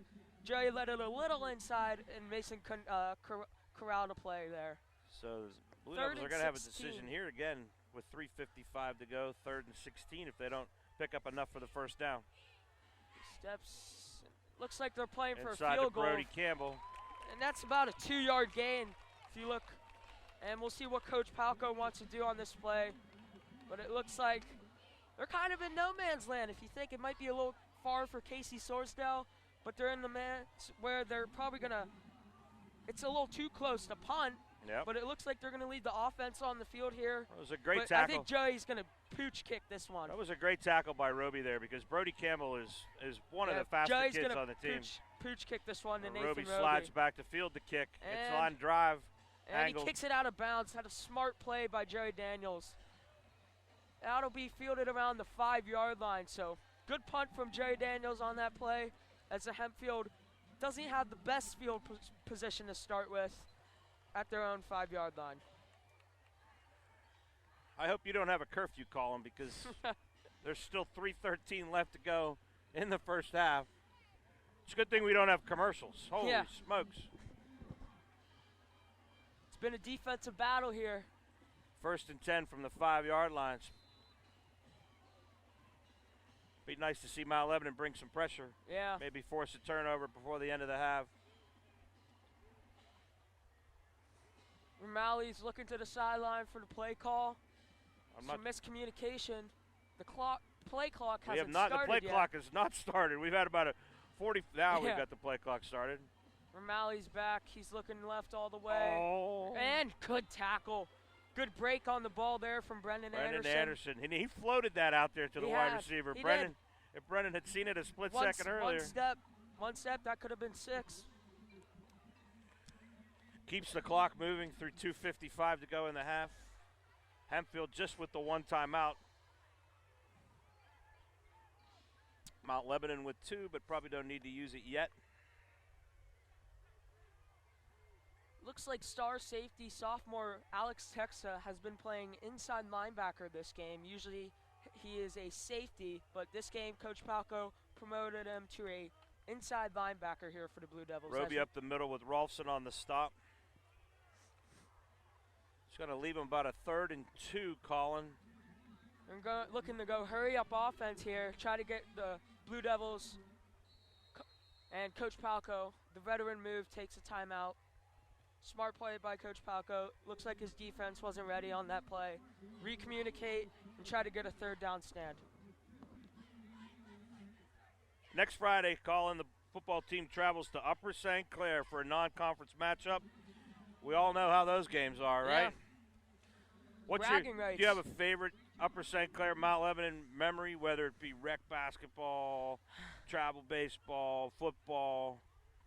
Do you have a good Upper St. Clair moment? I do. My favorite Upper St. Clair moment was probably when last year when we beat Upper St. Clair in the basketball game at their place. Oh, yeah. It was a great win. You know, seniors led that game last year and eventually to a WPIAL championship. So that game was a lot of fun to watch. I know that team was led by Hayden Mitchell, who I'm sure his parents are sitting at home watching the game on the broadcast here. Yep. Probably with a few other people I know, having a couple Diet Cokes. We'll bring up 3rd and short, 3rd and 2 to be exact. Roby, I'm looking to see Roby here. They have number 20. Randy Nelson seems like to be a blocker there. We're probably going to go to Roby right up the gut here. Still getting signs from the offensive coordinator on the Hempfield It's going to sideline. be a pistol formation. Roby behind Romelli on this play. And it's going to give Roby full ways. And Don't think he got it. I think he's a tad bit short. Got to depend on And the it is going spot. to be 4th down. So the timeout pays off. Big stop from the Blue Devils on that play. But I think they're going to measure it and see. Ball Palco takes a timeout. It's 3rd and final timeout. What do you think of that one, Colin? I like the call. You know, you try and get, especially a team like Hempfield, you're trying to get their defense right back on the field and try to see that explosive offense again. 2:02 left. That's enough time for a drive. They're probably going to get good field position, probably around the 45-yard line. So we'll see if the timeout pays off. Now, with the ball on the Spartans 14, do you bring the house on the punt? I would. Set up a return.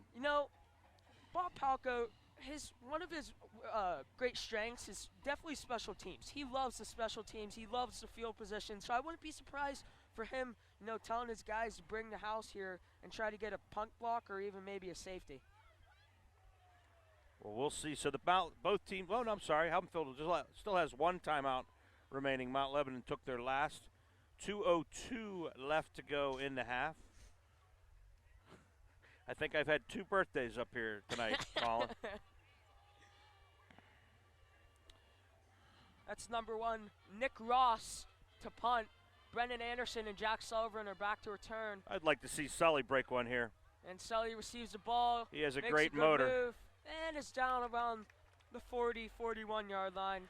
Like I said, 40-yard line is where they get the ball. That's where they get the ball. Probably going to see, I would say, probably Joey Daniels on this drive. It would be huge for Mount Lebanon to get a touchdown right before the half. Game momentum going into the locker room. No question. Put points on the board. I think Hempfield settled for 3 on their second to last possession. I think they really wanted to get something there because I think they know that in the second half they're going to see a whole lot of Mason Ventrone. They are. And Hempfield will take a defensive timeout. What do you think that's all about? I'm not sure, Colin, but I'm not opposed to the fact that I'm not opposed to the fact that no one has any timeouts left. That's a good call, especially with the way this game's gone. So, Colin, tomorrow night down at Cefalos in in Carnegie, is the annual Hall of Champions celebration. Tomorrow night at 7 o'clock at Cefalos. I believe there may be tickets available at the door. All the WPIAL Championship basketball team that you mentioned is going into the Hall of Champions, as well as a lot of other stellar athletes from last season, and about 4 or 5 distinguished honorees from prior Blue Devil classes in various sports, including the 1984 WPIAL Championship soccer team. So the teams are back on the field. 1:53 to go in the half. Mount Lebanon with the ball, 1st and 10 on the Spartan 40-yard line. Got Mason Ventrone at the bottom of your screen here, one-on-one coverage. Looks like he went a little early here. Joey has trouble corralling the snap and has to dive down about the 45-yard line. Looks like Ventrone jumped a little early there. Looks like But there was a little movement there. Looks like the rest didn't see it, and I'm not complaining. Clock doesn't stop on that, so I'm not complaining. Clock runs to about the 1:35.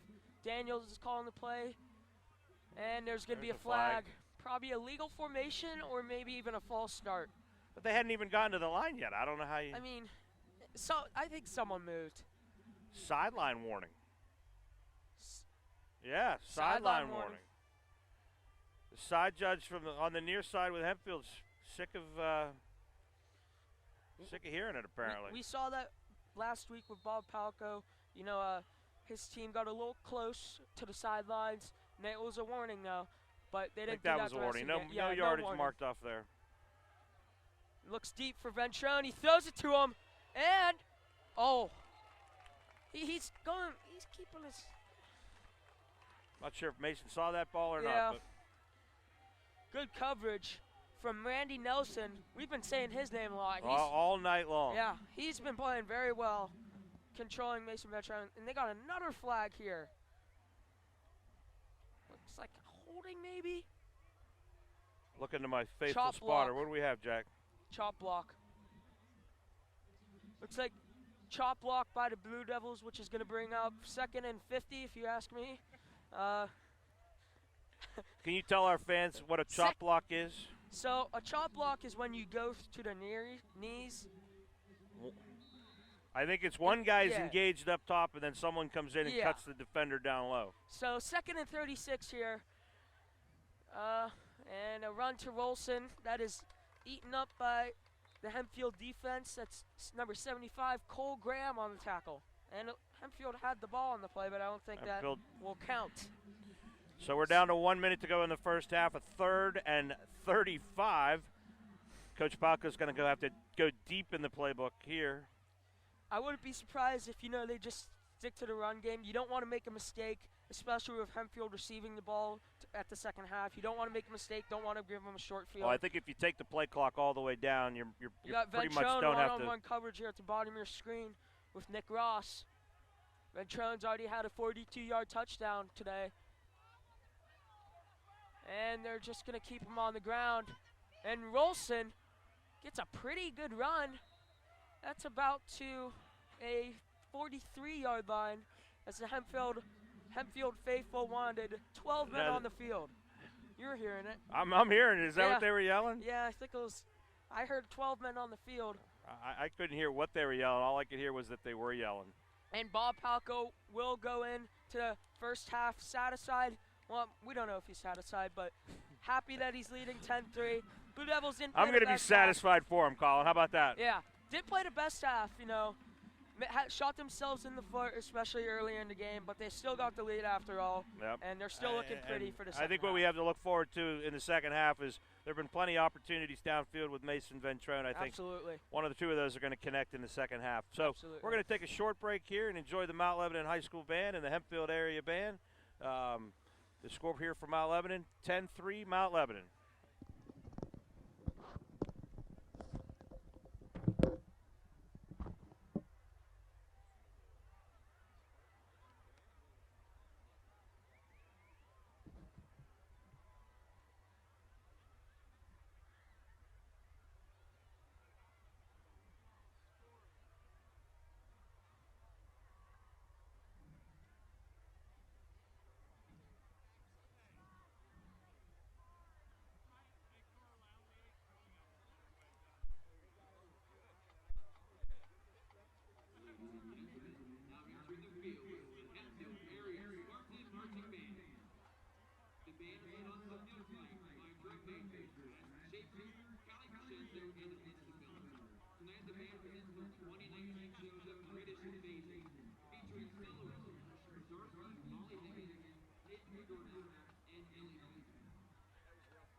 to The Web of Suspicion and Betrayal, featuring exciting original music by John Fannin.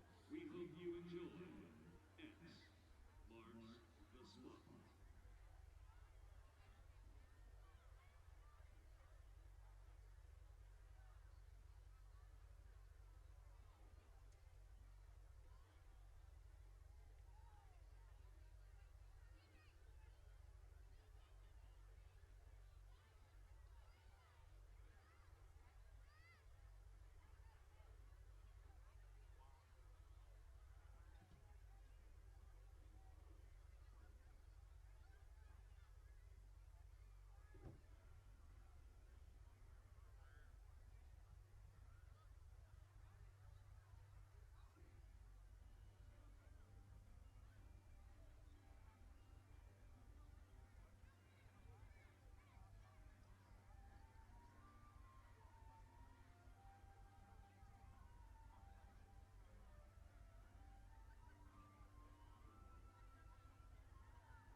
told my mic isn't loud enough. I was told my mic isn't loud enough.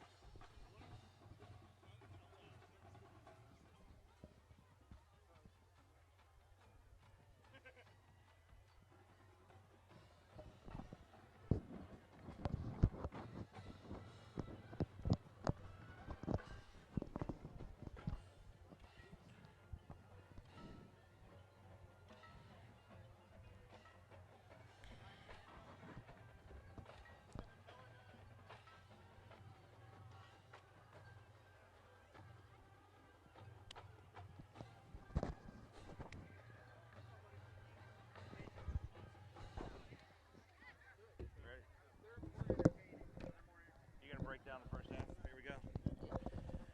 All right, Colin, we're back.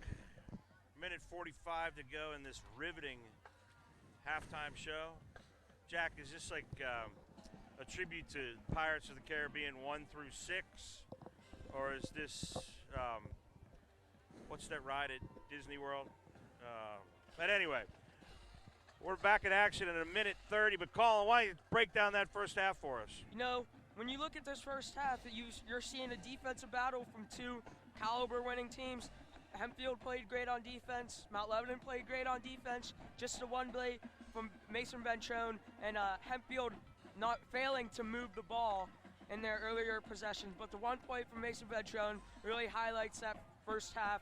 The 42-yard touchdown going into the second quarter, really big for this Mount Lebanon team. Hopefully they can get some. I mean, probably the biggest play from the Spartans was the kick return, which led to the field goal. But you know, they're obviously going to need some more out of there. Especially on the road, you got to get points. Yeah, they're going to need. They came into this game throwing for almost 800 yards in 5 games, averaging.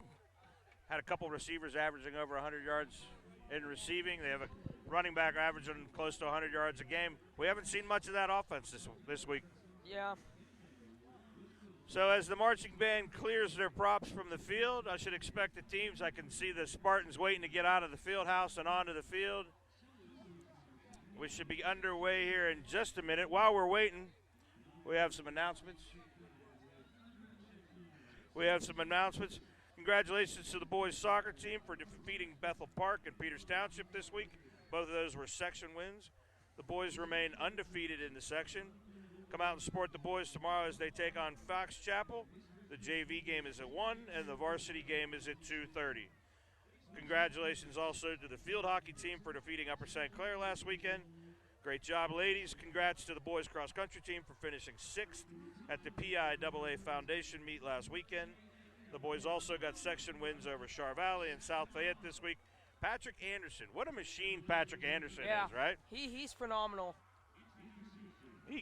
I'd just like to point out one thing is an adjustment was made from the offensive coordinator early on in the first quarter. You know, they started out with the Bob Palco usual offense, you know, the I formation, run it right up the gut. They've now transformed to a know how to hurry up offense. You know, try to get these Hempfield defenders, you know, hand on their hips, really tired. So maybe they'll continue with that, or maybe they'll go back to the I formation in the second half. I thought we were talking about Patrick Anderson. You switched back to football on me. We could talk about him too. I mean, he's been amazing this year for the cross-country team. He's awesome. He won the meet this weekend for the PIAA, the foundation meet.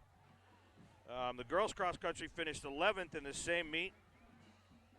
Girls tennis team beat West Allegheny this week in section play. And Lauren Masteller and Alexandra Renton have made it to the section doubles championship and have qualified for, they qualified for the Whippeal Doubles Championship, which is this week. The girls golf team beat Bethel Park, and UPMC Sports Medicine has the expertise to help the athletes of all levels get back in the game and performing at their best. In fact, no other program treats as many student athletes. UPMCSportsMedicine.com. I'm just going to interrupt you right there. Oh, you can interrupt me. That was just an ad. Go ahead. But Casey Sorsdale, as he's warming up kicking, he just kicked a 41-yard field goal. You know, coming in, high expectations. He's moving it back now. That's probably a 45-yard field goal. But this guy, you know, he's got a leg machine, and he was rated the #1 kicker in the Whippeal for a reason. This guy's just nailing field goals. So this is 46 right. here. Let's see how it goes. This is awesome. And it's with good. room to spare. It's Good Good from about 50, I'd say. Watch out, Chris Boswell.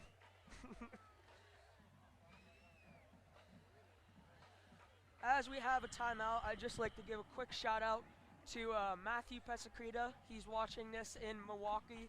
Matthew, a big shout out to you. You've been a fan since day one. Real homie.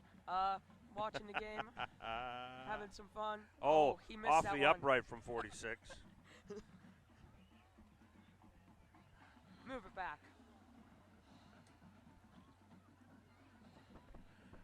So I've had a couple texts asking me who the homecoming king and queen were. CJ Petroselli was the king. Colin, you might have to help me out on the queen. I know as much as you do on this one. I know shucks. CJ was a king. I apologize profusely to the 2019 Mount Lebanon homecoming queen, but congratulations to CJ Petroselli, and we'll try and get her name.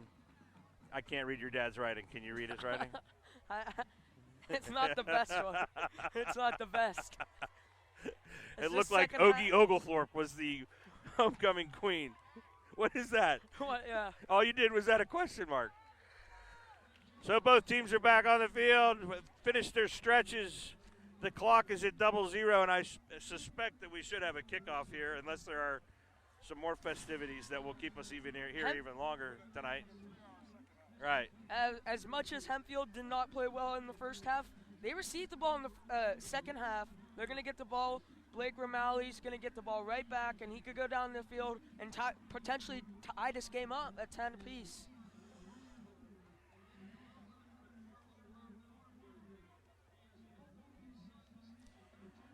I have to give a huge thank you to our statistician, Jack Kazora. Jack's a longtime Mount Lebanon resident, faithful supporter of the Blue Devils, stellar mathematician, finger pointer, and no one can work his way around binoculars like you, Jack, so thanks for your help. Budo will be sent away to kick. I'm looking down press row, though. We have, like, the least amount of technology as anybody. I mean, these guys from the Westmoreland County Broadcasting Network, they got a box that looks like it came from, Budo will be set away to kick. Nathan Roby so we're underway and Nick here. Ross are set back to return. So the second half starts. Take it away, Colin. With Blue Devils leading 10-3. Here's the kickoff. And that's a good kick by Buda, fielded in the end zone. That'll be a touchback. It's a 25 or 20-yard line. And I know high school, Bring it to the 20. 20.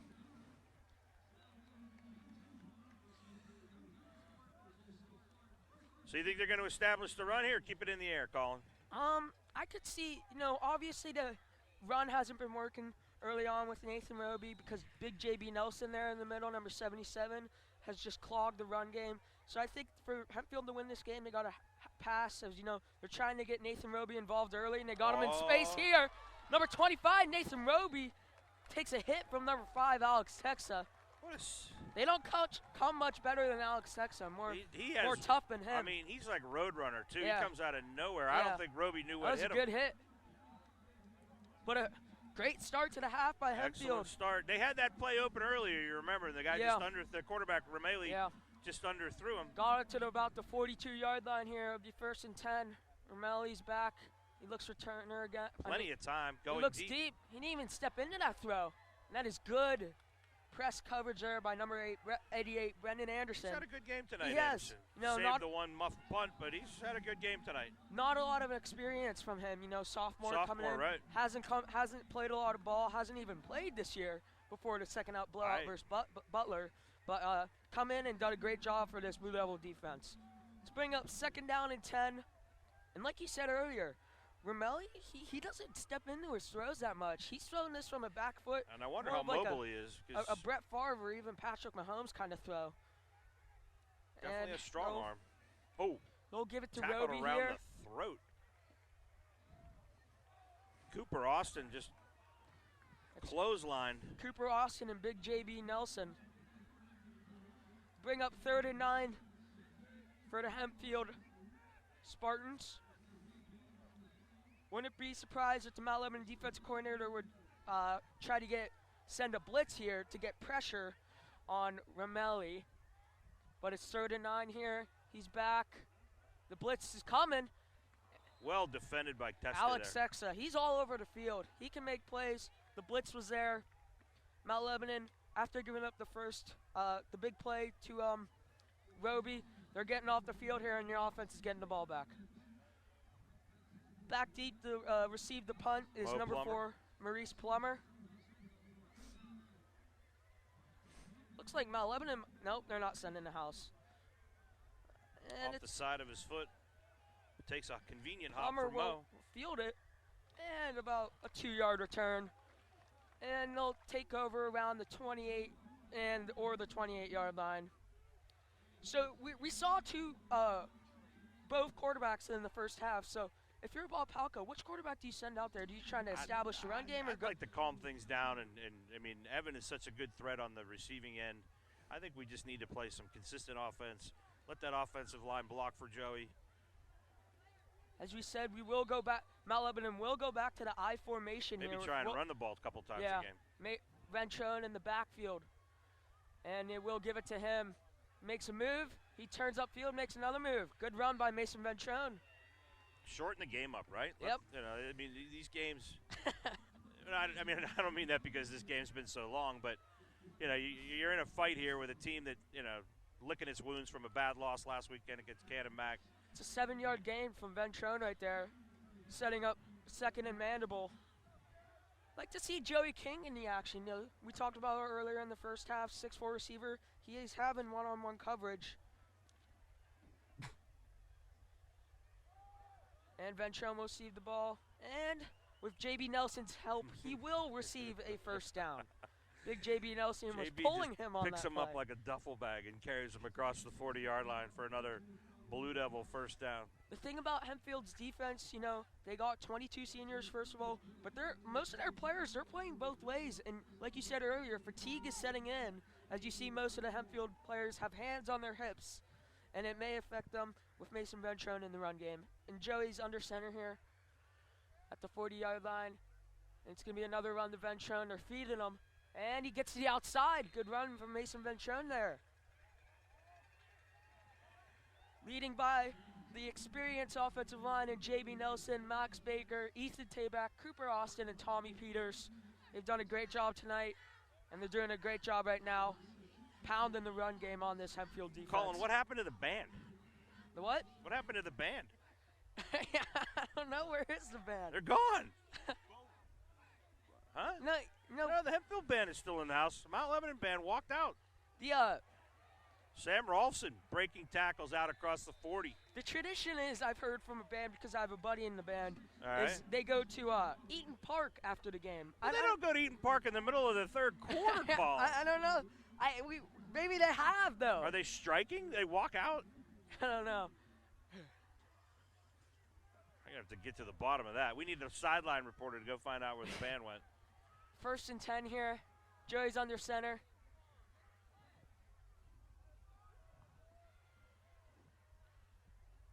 You know what? After this play, Ventrone to I've the solved outside, band cuts mystery. back in. And looks like his ankle got rolled up a little there. It didn't look comfortable Yeah. from up here, but of course, I just gave all the credit to Jack Kazar as being the spotter statistician. He has informed me that the band departed the stadium immediately following the halftime routine and are en route to Columbus for a band festival. It may be Columbus, somewhere in Ohio. I said Columbus. With all these I formation running up the guts, it's going to open up the play action pass. Hempfield's going to have to stack the box here. Look for Sam Lasoto or even Joey King. Maybe even Evan Jones go deep over the middle. But they'll stick with... Oh, jeez. 22 Fields, he's going backwards. That's not the best decision here. And that's going to be a 3rd down and long for the Blue Devils here. Does your mom ever tell you when you're in a hole, stop digging, Colin? Yep. Penix was in a hole. He should have stopped digging. Yep. He tried to make something out of nothing. Didn't go his way. Didn't go that well. Backs him up to the 45-yard line of Mount Lebanon. 3rd and 26. Clock is ticking down to 8 minutes left in That's the a third good thing. quarter. That's a good thing. Mount Lebanon having some confusion here. Play clock down to 15 seconds as we speak. Seems surprising to me that the last person on your field is the quarterback sprinting from the Yeah, sideline. But no, usually last year, Mike Melnick liked to do the hand signals. yeah, Palco loves to have Daniels come over. I mean, I think Joey Daniels ran 5 miles so far He's this game going- from the sideline. and that's going to be is that hard caught? to tell who came up with it. Lasota comes Lasota. down with the catch. It looks like Nick Ross was in perfect position for that interception, but Lasota comes down with the catch. I don't think that reception was made until they both hit the ground, and it was just a matter of Lasota ripping it away from. That's a great catch from Sam Lasota, the senior leader. Blue Devils looking to go a little up-tempo offense here, trying to wear down this Hempfield defense. 1st and 10 from the 21. Rolston to the right of Daniels. They're looking Lasota's way again. Oh, that's And got to be pass interference. He pushed him out of bounds. Isn't that textbook pass interference? Challenge it. Challenge it. I mean, he just pushed him out of Yeah. bounds. I'm not no football expert, but I you mean, and me both, buddy, but that seemed to me to be textbook pass interference. Dean Sterito, where are you when we need him? Right. Brings up a 2nd and 10 from the 21. Yeah, it was uncatchable because the guy pushed him out of bounds 10 yards before he. Daniels under center, Ventrone in the backfield, and it's going to be the Ventrone fumble on the play, and I think it looks Hempfield's like Hempfield got the has ball. it. Bad Again, exchange. Mount Lebanon is just shooting themselves in the foot. Shooting themselves in the foot. They're in, you could say, field goal range because we just saw Casey Storsdale hit 46-yard field goals like it was easy for him, but just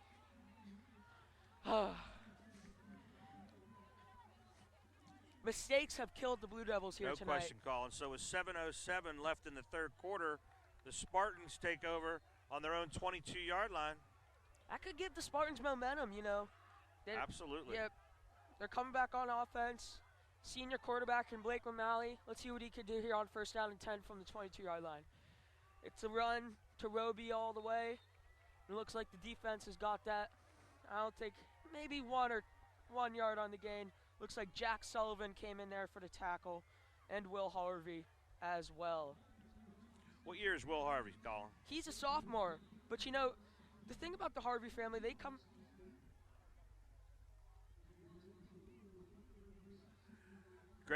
Great athletes. Yeah.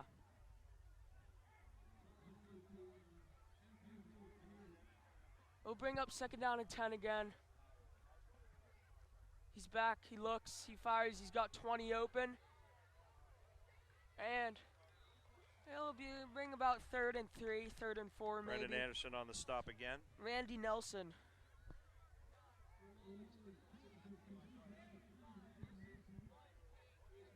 And it's about a 3 or 4 yard gain. Gonna be out. They set it at 3rd and 8 on the play as the Blue Devils look to get their defense off the field on this crucial 3rd down.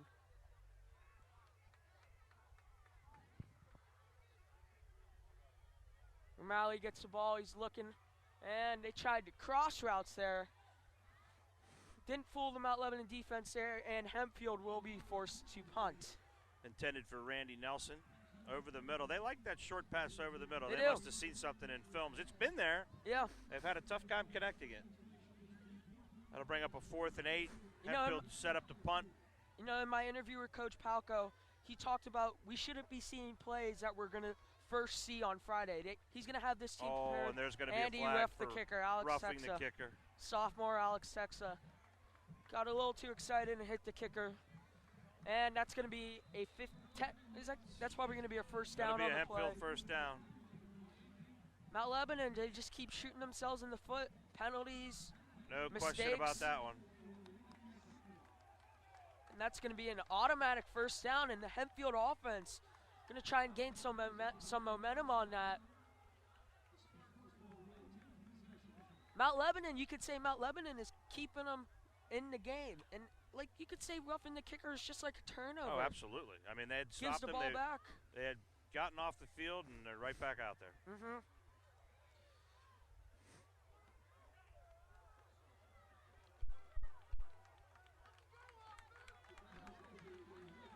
The Hempfield faithful encouraging the Spartans on. I mean, they've been in this game. It's a one-possession game, and certainly hasn't felt like it a lot of times. But, Yeah. you know, Hempfield's never been out of this game, and they're certainly well in it now. All the hands on the hips seem to be on the blue jerseys now. Wouldn't be surprised if they tried another of those screen passes to Nathan Roby. The double set here on the near side, Colin. Yep, Roby all the They way. hand it off to And Roby. He gets Ventrone. 5. Ventrone on the tackle. He'll gain about 5 on the play. 2nd down and 5 coming up. They'd be wise to go to the hurry up, but their offense really isn't set up for it. They rely too much on that, Yeah. check with me coaching style, so that doesn't lend itself well to the hurry up, which I think would serve them well Oh. now, because like I said, Mount 26 Lebanon's in motion. looking a little tired. Ramali's back. He looks. He's stepping up in the pocket. He's throwing deep down the field for number 4. He caught that. Despite the pass interference call, he caught that ball. That is number 4, Roman Pellis, with a great catch on the play. Hempfield's now in the red zone. And I think they're going to get Eli Heidenreich, the sophomore who we've talked so high on. This game is playing a great game. I think they're going to get pass interference on him. Otherwise, it doesn't matter, though. Great catch by Pellis. And Hempfield threatening to tie this game. That was good coverage. It was. I mean, the interesting thing, we can make this argument all the time, but that hand checking didn't seem to be any worse than what we've seen earlier in the game, where there's been no flag, but irrelevant at the end of the day considering he caught the ball. Great catch. Ramali's in the gun. He's looking for Pellis again, a little double move, and they got him for the touchdown. The double out and in. With the pump fake, too. Out and strike. Pump fake from Ramali. And Hempfield, the way they played, not the best ball, is threatening to tie this game. 3 plays removed from the roughing the kicker play, and there you go, back in it. Whole new One ball big game. play.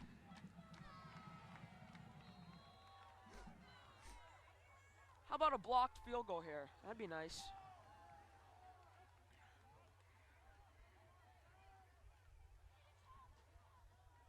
Field goal is up. He missed. He missed it. Off the left upright. How Mo about Plummer that? came streaking in from the right side. Don't think he got a hand on it, but definitely affected the kicker's concentration. 10 Hits the left upright, 10-9, 4:44 to go in the 3rd quarter. That's a game changer, you could say. Absolutely. So the Spartans scored on a 7-play drive that went 78 yards and took 2 minutes and 23 seconds. Obviously, the big play was the roughing the punter call. Mount Lebanon had him 4th and 8 in their own end, stopped, and then Alex Teska, as we've discussed, came off the edge and just leveled the Hempfield punter, which gave them new life, and 3 plays later they were in the end zone. It's 10-9 with the missed extra point. Kickoff to come. No, Mount Lebanon has had some trouble with special teams of their own. They let up a kick return that North Allegheny last week. How about we get one this time? Yep. How about Maurice Plummer, Penix? How about they return one? But it's going to be a pooch Short kick. That's going to be Jack Smith, number 7, known as a quarterback. And he's going to be down about the 40, And a 30. flag comes flying a late in. Flag. That was a very late flag. Might get the Blue Devils on a holding call. I don't know what's going on.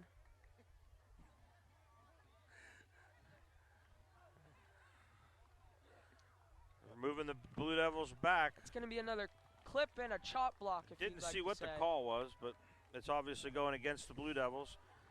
Chop block. Penalties again.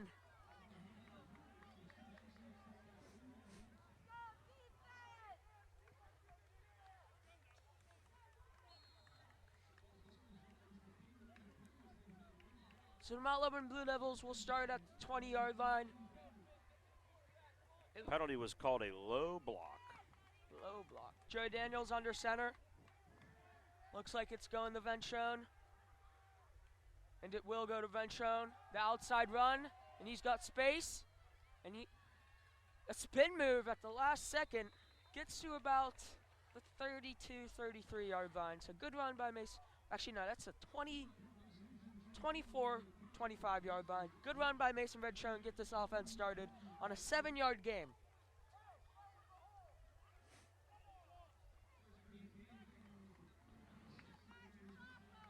They'll go to same formation with Rolson as a fullback, Ventrone in the background, Daniels under center, Lesota set wide to the right, and King on the top of your screen.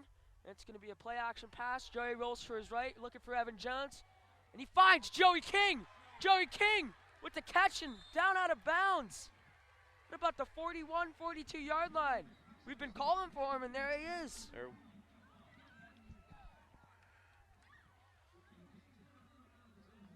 Good play call by the offense coordinator, getting Joey Daniels out in space, seeing the field well.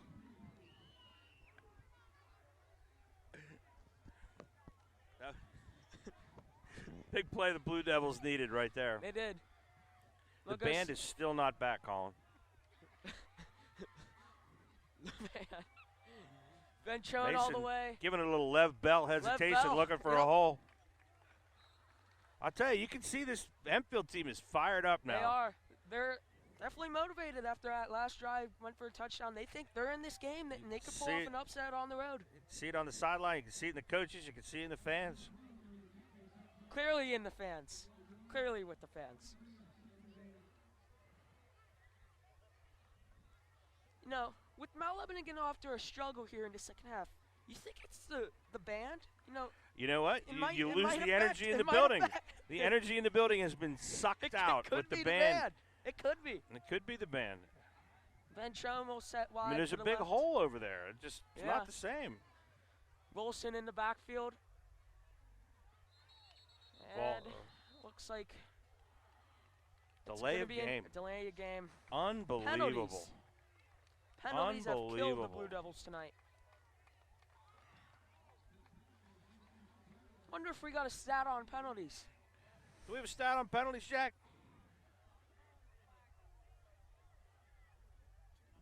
No penalties, but You over know, over 8, I would say. not enough money in the budget to get penalty stats. That's not the cameraman's fault. But let's just say more than a handful for a lot of yards that have really backed up the Blue Devils with 2:40 to play in the third. Same formation as the last play. Jerry Daniels under center. And they're going Rolston all the way. And he'll fight for his way for about a yard or two. And it'll bring up 3rd and long again for the Blue Devils. Need to convert here, or else giving the ball right back to Hempfield. And you could say this is 4-down territory, but no, you don't want to risk it. You might just want to pin Hempfield down at this point. But they could be playing for 4-down territory here. Same formation again. Mason Ventrone's got one-on-one coverage at the top of your screen. Jerry's under center. And it's going to be a reverse to Mason Ventrone. He's got a blocker in front of him. He gets to the outside. And he's going to be about 5 or 4 yards short of the first down. You know he's going for it here. Yeah. We might see a pooch kick from Joey again. You know, we've seen that 3 times, I think, this game. I think the Blue Devils have to impose their will here and take charge of the game. A pooch kick is almost like a surrender, Colin. They're playing. But it looks like that's what they're going to do. And it will be a pooch kick. Oh, the decision to go. If that gets in the end zone, it's just, oh. And it will go back to the 20-yard line. So, you know, we could debate it, but it's every time they've been in a 4th down situation, they've used Joey Daniels to pooch it. You know, if you're going to punt. Use your punter. yeah. Let him directionally kick it out of bounds. I'm sure they practiced that during the week. I'm not sure what you gain there by kicking the ball deep into the end zone. And who would have thought we would say this? Hempfield has a chance to go take this lead on the road in Class 6A divisional football. This is unbelievable what this Hempfield team is doing. But And I think a lot of people were walking around thinking blowout for Mount Lebanon this week. Most people were thinking blowout for sure, as Roby takes a run here for about 2 yards. Stopped on the play by senior leading tackler Eddie Cubitt. We haven't said his name hardly at We all haven't. tonight. Another man down. Looks like a cramp.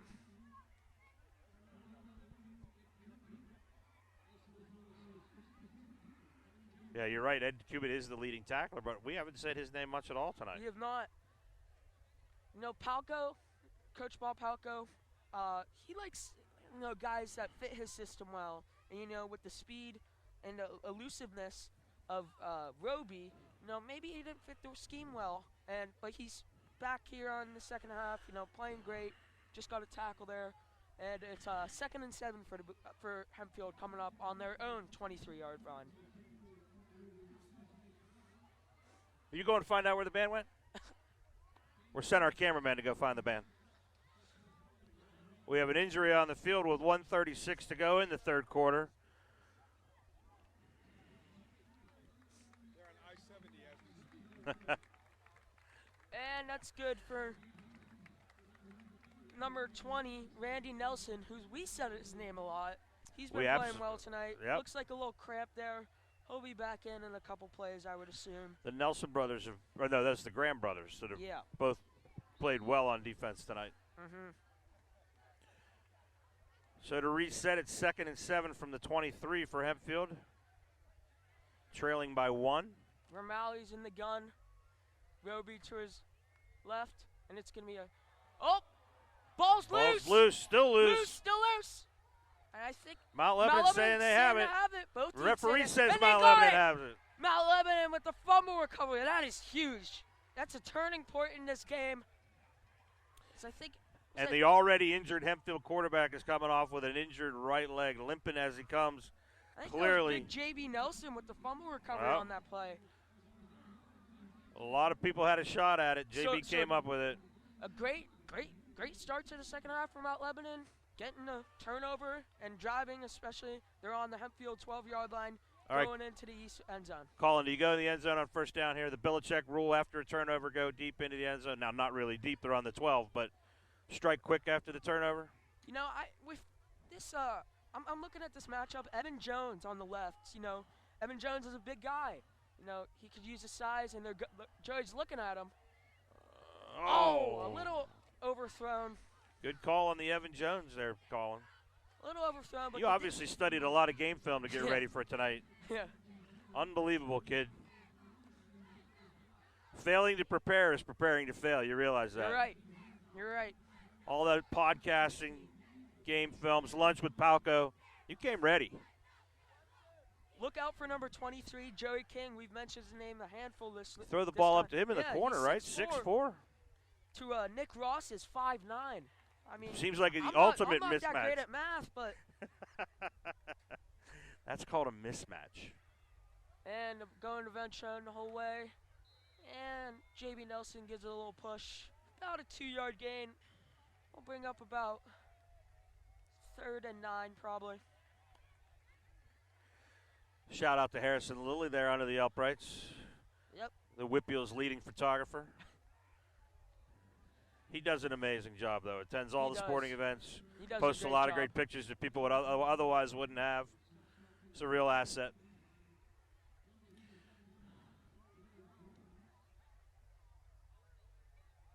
Look out for Evan Jones here. They might be doing the same play. Watch for Evan Jones over the middle. And they're going. Is that caught?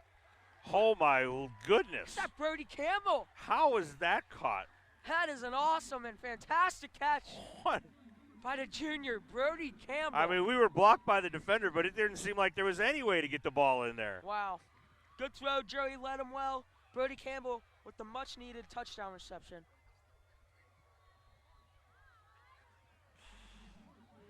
Hope we got that on camera. We'll draw a picture of it for you later. Soares With the down for extra point, up and good. Mount Lebanon takes a 17-9 lead with 29 seconds left to go in the third quarter.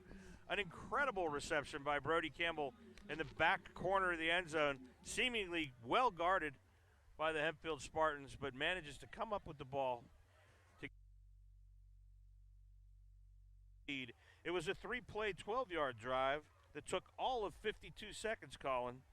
Recovered a fumble to set up its possession deep in Hempfield territory, and with the amazing 10-yard completion to Brody Campbell, Mount Lebanon jumps back ahead by 8.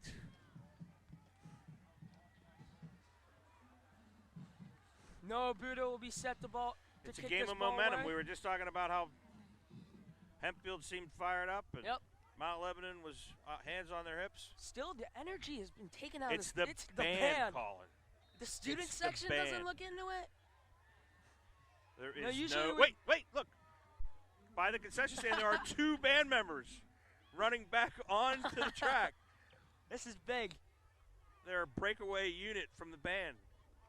Fielded by Roby. He had a nice nice gain there. Takes it about the 28-yard line, and Hempfield will start with 1st and 10 with 22 seconds to go in the 3rd quarter.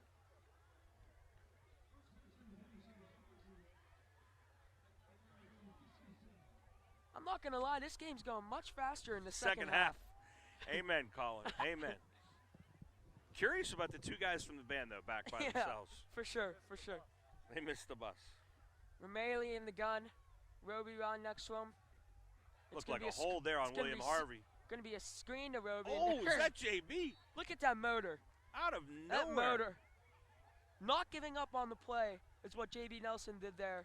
Stuck with it and made the much needed tackle because Roby had space. I think He's they been got all away with over. they got away with a hold on William Harvey. He's been And dominated. that's the end of the 3rd. 17-9 Mount Lebanon. A reminder that tomorrow night at Cefalos in Carnegie is the 3rd annual Hall of Champions celebration. Tickets are still available at the door.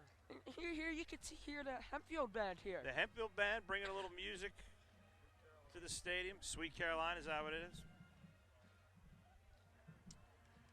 Still no word on the Mount Lebanon band.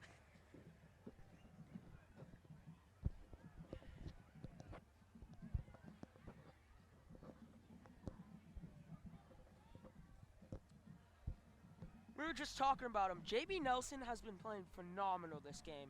He has been breaking through that offensive lineman, and he's really had himself a heck of a game. Looking at my defensive stats here, Colin.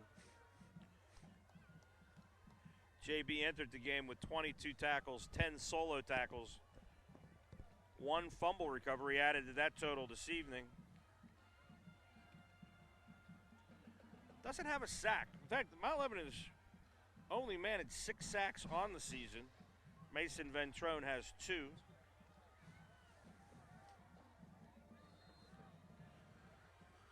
Back to the action at the start of the 4th quarter.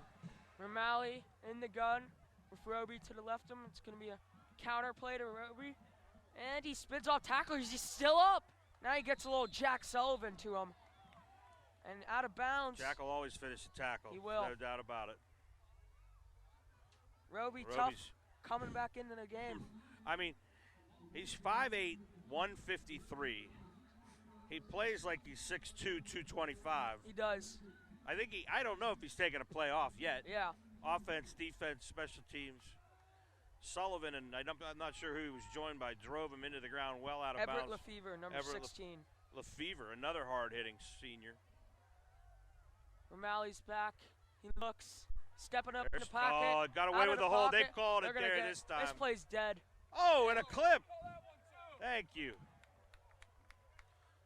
The undisciplined players seem to switch from the blue jerseys to the white jerseys. We've got a hold on William Harvey. And, 2 holds on the play, maybe. well, I think the block in the back was at the end of the play was the second call. Max Sure. Baker took one from the blind side. He's taken himself off the field. Max doesn't usually play defense. No, he's more of an offensive line. No. Probably why he doesn't want to play defense anymore Yeah. right there.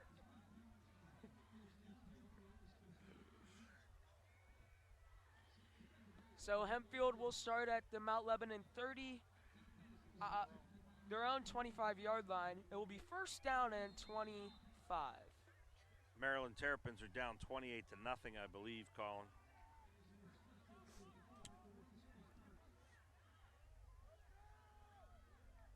Romali in the gun. He's back. He's got to get rid of it quickly. Oh. And number 32 could not corral that pass. That's Brendan Solowski. We haven't said his name tonight. At all. Throw is a little. Not an easy one to say either, Colin, so it's probably Yeah. a good thing. Throw is a little behind him. It's one of those good Western Pennsylvania last names.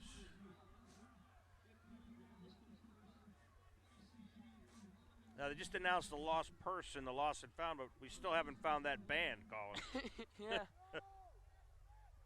Marley stepping up in the pocket. He's going to run. He's going to throw it to Roby. Makes a great move on number 10, Evan Jones.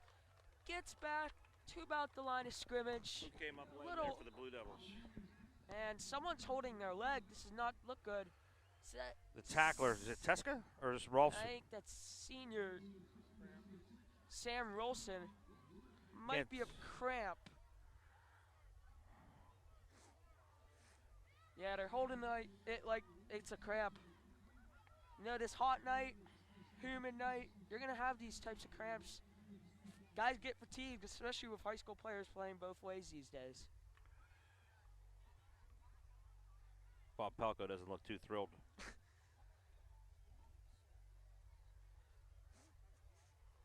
A lot of room for improvement in this game, that's for sure. Penalties. Definitely.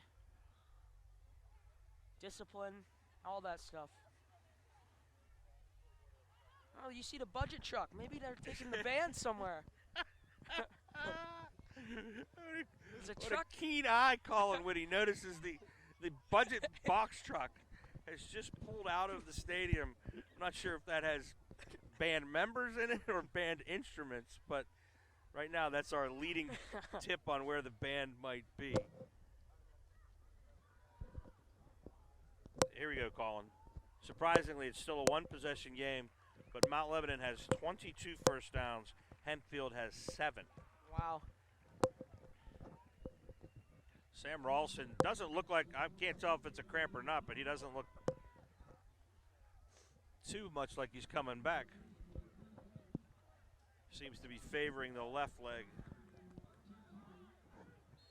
3rd and 13.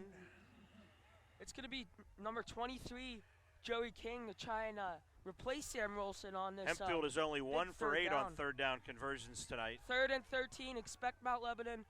Well, they're playing coverage here. They're going to try and sit down and make the tackle. He steps up, and he's got a man deep. That's number 1. Nick Ross, he going all, and he's about tackled at the 15-yard line. And there's a flag at the end of that play. Late flag. Might get a face mask here on these. I Mount gave Lebanon it the Blue Devils. broadcaster jinx there, Colin. I just told the crowd that the Hempfield team was 1 for 8 on third down conversions, and they bust a long one there to take them deep into Mount Lebanon territory. And a flag, probably going to add something onto it. Not the best play by Mount Lebanon there. They were sitting back and trying to keep everyone in front of them. It was a busted coverage there. Nick Ross got deep in the secondary. The penalty picked the has flag been up. waived. 1st down and 10 on the Mount Lebanon's 15 for Hempfield.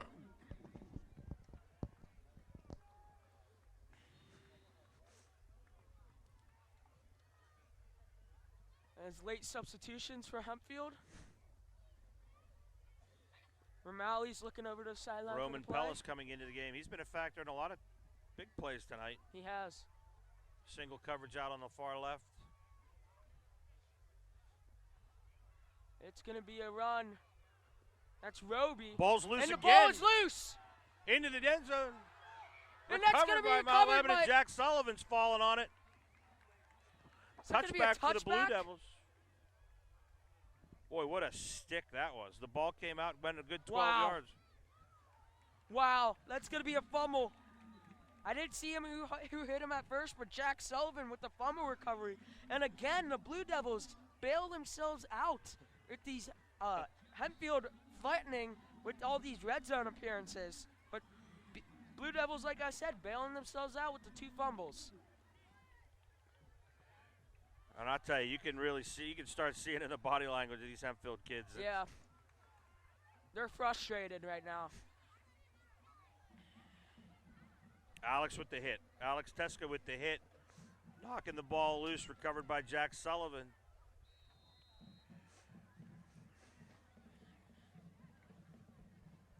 If I'm not mistaken, I think Hempfield came into this game pretty turnover free on the season. Yeah. But they're going to go a little Evan Jones action right here with Pettix in the backfield. Evan's going to run right all the way, and he's turning upfield here, and he gets down to about the 24-yard line. 4-yard gain probably on the play. Good hard tackle by Brandon Flock, one of those big defensive linemen that we talked about, 6'3", 238. It looks like Mount Lebanon's, game plan has changed because they're going with the running style quarterback, and Evan Jones looks like they're going to try and pound the ground and wear out this Hempfield defense.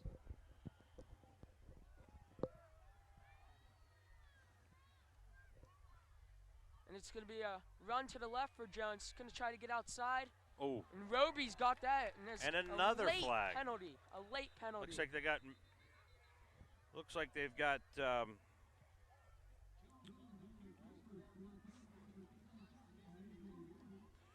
Ryan Martin on the defensive penalty, it looked like.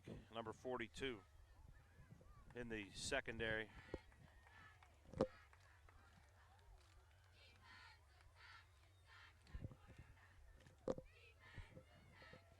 Mount Lebanon's going to go. They keep moving back. That's the theme of this Mount Lebanon offense. They just keep moving back. 1 step forward, 2 steps back. As Evan Jones runs onto the field to tell his big offensive lineman what the play is. It's 9:40 left in the 4th quarter with Mount Lebanon leading 17-9. With Evan Jones audibling the play and Penix in the backfield.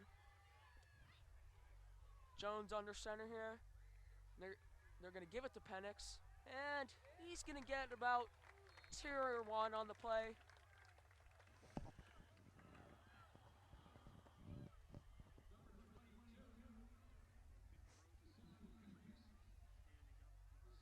That's number 77, Fenton Bros, who we haven't said his name a lot tonight. At all. The Delaware commit gets a big stop on that play and makes it 3rd down and 20 at their own 10-yard line.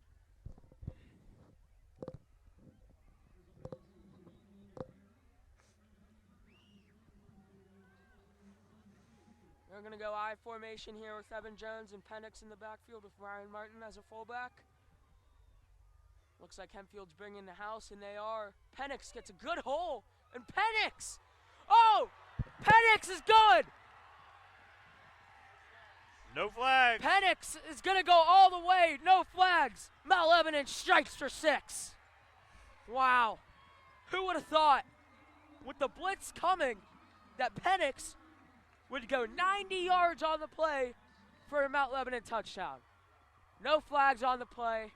Mount Lebanon leads 23-9 with the extra point pending.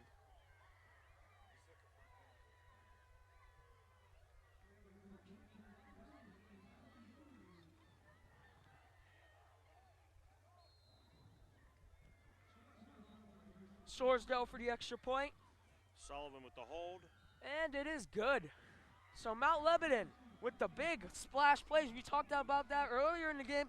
Coach Procco said in the interview that he wants to see a couple splash plays. He sure got that with Penix with a 90-yard touchdown. That was a 4-play, 80-yard drive. Took 2 minutes and 9 seconds. I think the 4th play probably took 10 seconds for Penix to gallop 90 yards, 91 yards. Like I said, 2 minutes and 9 seconds on the drive, leaving 8:26 in the game. Blue Devils lead 24-9. Oh, that's the Hempfield band. Still no band. No sign of the band for the Mount Lebanon Blue Devils. But Mount Lebanon's got something to cheer for with Penix's 90-yard touchdown. Yeah, that was a great play. It was.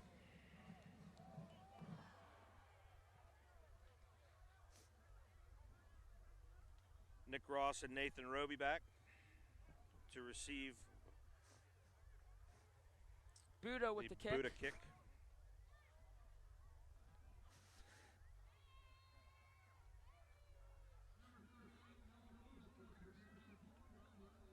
Keep an eye on number 4, Maurice Plummer. He's in the headhunter position here. Gonna try and go make this tackle.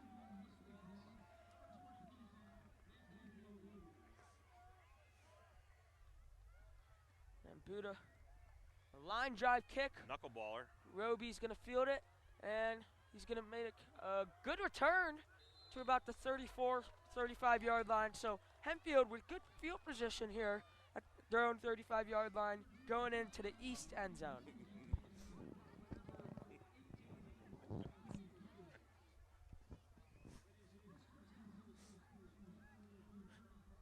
Hempfield's got to try and throw it downfield. It's been working earlier with Nick Ross in special. He's got deep on that 3rd and long earlier. Wouldn't be surprised if they go back to him. He's got one-on-one coverage at the bottom of your screen against Eli Heidenreich. He's looking that way. He steps in the pocket. He's going to run. Tommy Peters We haven't said his name at all tonight. Tommy Peters was a great tackle on the play. Noticed Romelli was stepping up in the pocket. Hard to get away from that Tommy Peters Yeah. reach. 6'5", 220. Heck of a play there from Tommy Peters. Second and 6. Haven't heard any other Whippeal scores from the press box tonight. Yeah, I haven't either. Usually they're pretty good about giving the out-of-town scoreboard. Romelli will pass it to Nelson, and Nelson trumbles his way to the first down. That's about the 47-yard line. So I wouldn't be surprised for Hempfield to take the shot. I mean, they got the first down, got some breathing room.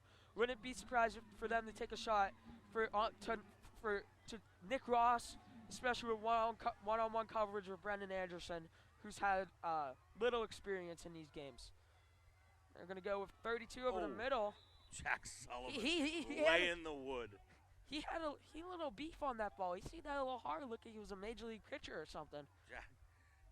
Jack Sullivan with a great hit. Jack Sullivan's been a targeted hitter for a long, long time, and that one was no exception. And the Hempfield coach, as his player was lying on the field looking for a little mercy, the coach just screamed at him and said, "Get up and catch the ball." Yep. No love from Rich Bowen. Romelli. He's looking. Everybody and coming on the there's blue a devil blitz. line. There's Mason Ventrone.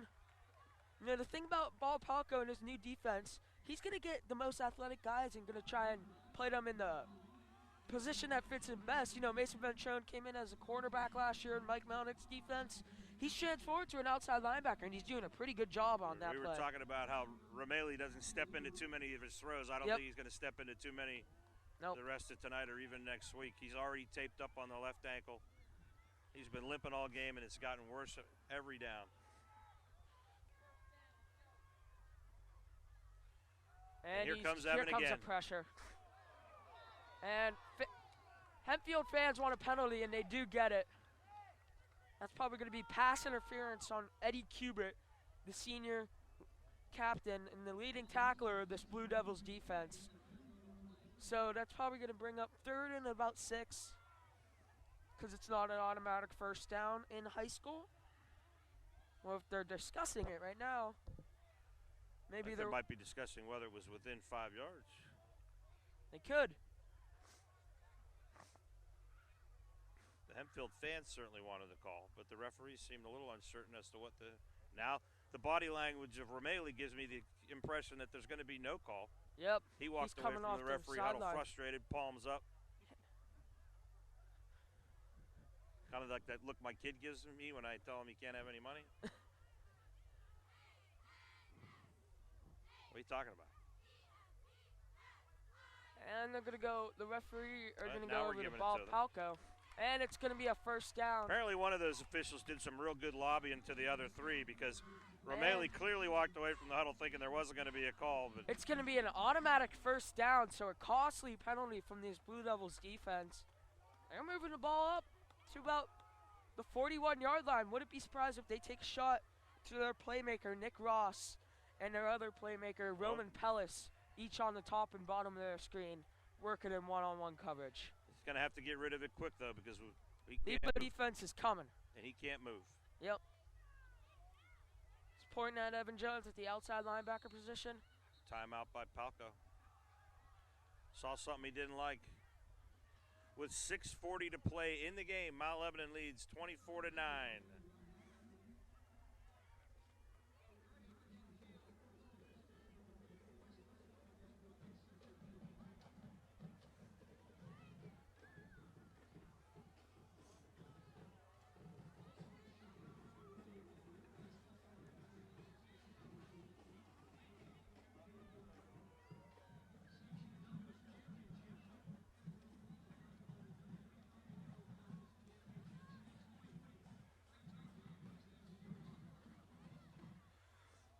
So the JV squad will be taking on Hempfield at Hempfield tomorrow morning. It's a hike. It's a hike. It is a hike. It's a hike. Colin, I've enjoyed the heck out of this tonight, Yeah. buddy. I've had a lot of fun. You're a talented kid. It's been fun to stand here with you. Thank you.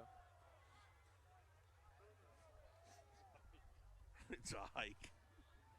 Number 52, He Ethan speaks the truth. Tabak is coming in from his usual center position to play defensive end on this third down play. You think about it, though, with And Hempfield having 22 seniors, you wonder who plays JV. yeah, The bench isn't that, I mean. maybe they put the band in every once in a while. Who knows?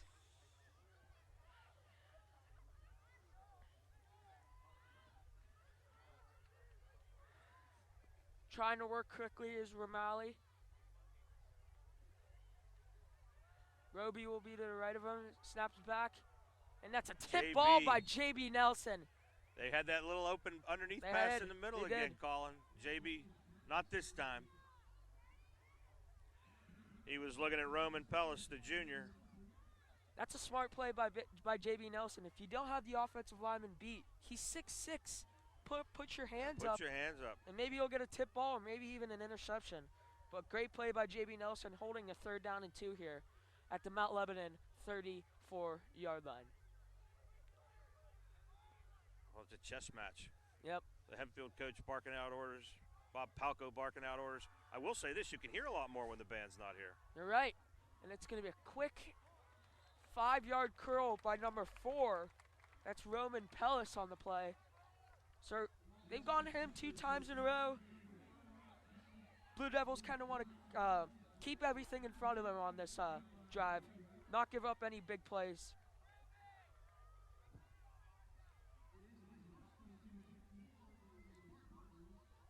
Clock stops at 6:04. Romelli in the gun. He looks again. He's looking at Pellis again. And JB there's Nelson big again. JB Nelson. Man. Oh, my goodness. He is a phenomenal football player.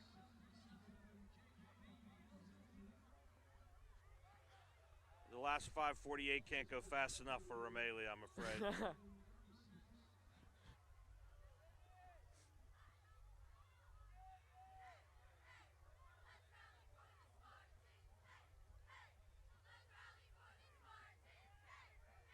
That's Randy Nelson in motion. Romelli's looking his way. He tries to fight. Oh, Rolson went in and out of his hands. Almost got an interception and was almost taken Good to back see him for back 6. out on the field. I Yeah. wasn't sure he was coming back out after Cramps. he left earlier.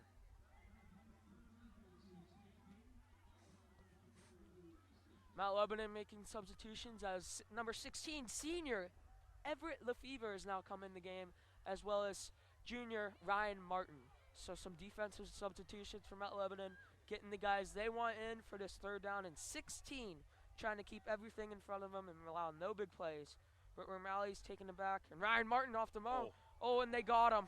That's number 4. That's Pellis, and he's going to go.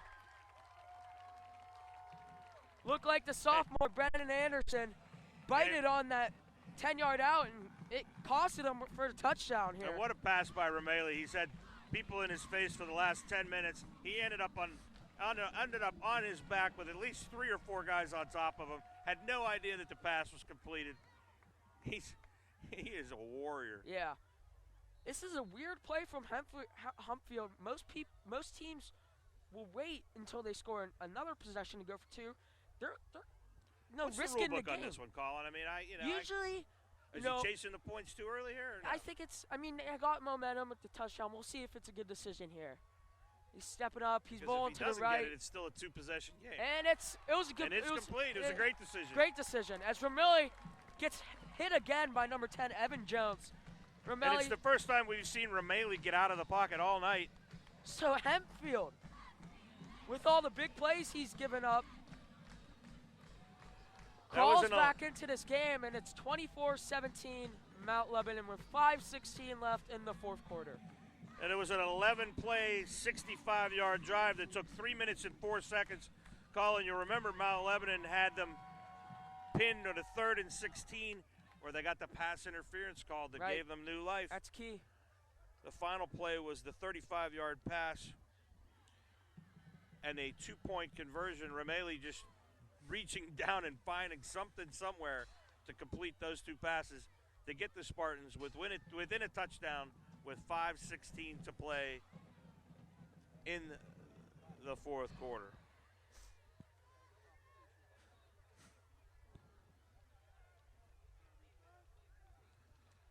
Penix, who just had a 90-yard touchdown run, and Maurice Plummer are back to receive as number 18, Ben Keisel, sets to kick this ball away.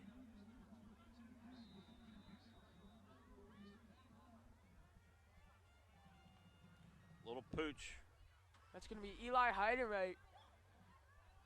He makes a move, Hold that makes ball, a spin Eli. move, and he's going to be down around the 30-yard line.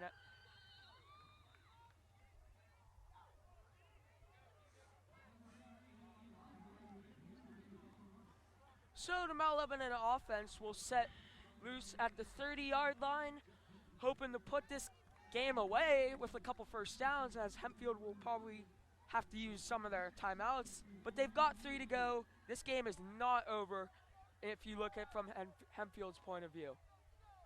They'll go with the hot hand, Evan Jones and Penix in the backfield, as Jones will go to pistol formation. Penix will be to the left of him. And it's to Penix. He goes all the way. Penix. And that's another big run from Penix. He's going to one tackle to break. Out to the that's 50. A 20-yard run from Penix. Gets down to the 50-yard line. Man, he's really jump-started this offense. Tackle made by 25, Nathan Roby.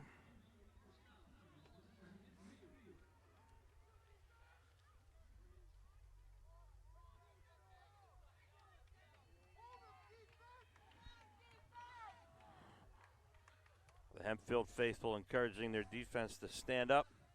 Same formation. 4:38. Evan Jones and Penix in the backfield. Penix is going to keep on that. And there's Fitton Bowl. Fitton Bowles there, the Delaware commit. In there in the backfield with a 1-yard loss as the clock runs down to 4:10 here left to go in the fourth quarter. Mount Lebanon's making substitutions as we speak. Mason Venchon in for Joey King. Evan Jones still remains as a Mount Lebanon quarterback.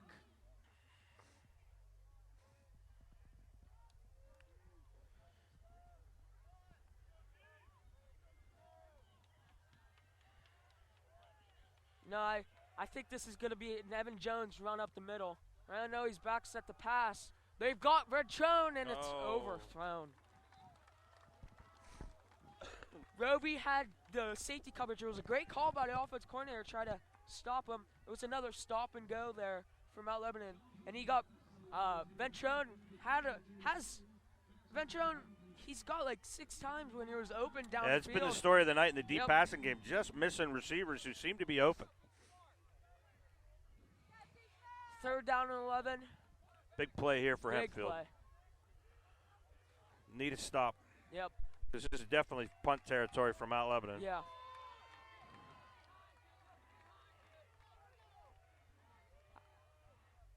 There's Penix.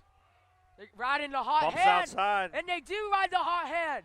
Vison Penix down to the 26-yard line of Hempfield. What a big play, and that's another Mount Lebanon First Blue down. Devils first down.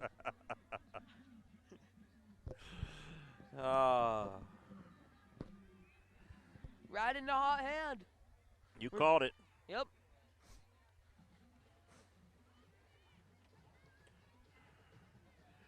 The clock does stop, though, at 3 minutes and 30 seconds with Penix going out of bounds on that play. So key factor for Hempfield, it's basically a timeout. As Evan Jones will keep this. Don't go out of bounds, Evan. That's a smart play by Evan Jones going upfield. Got some more yardage. It's about a six-yard game, stopped by number 25, Nathan Roby. He's done a heck of a job tonight, whether it's been on offense or defense. This guy seems to be all around the ball. He's a ball hawker. For his size, he's played very well tonight.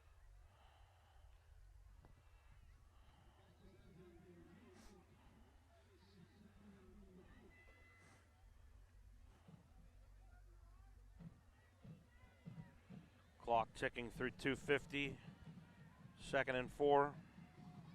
Penix has gone 6 for 117 yards tonight. All of it in the second half. And he's going to get the ball here, trying to get the outside, Add to cuts that. it back inside.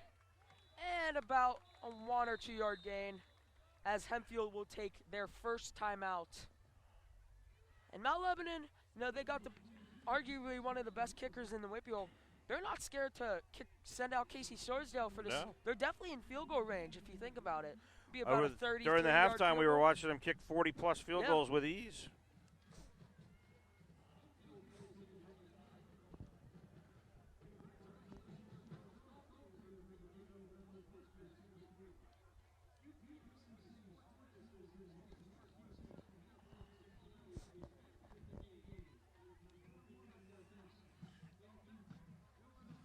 So are all your faithful fans texting you, Colin? They are. Getting a lot of texts? Yep.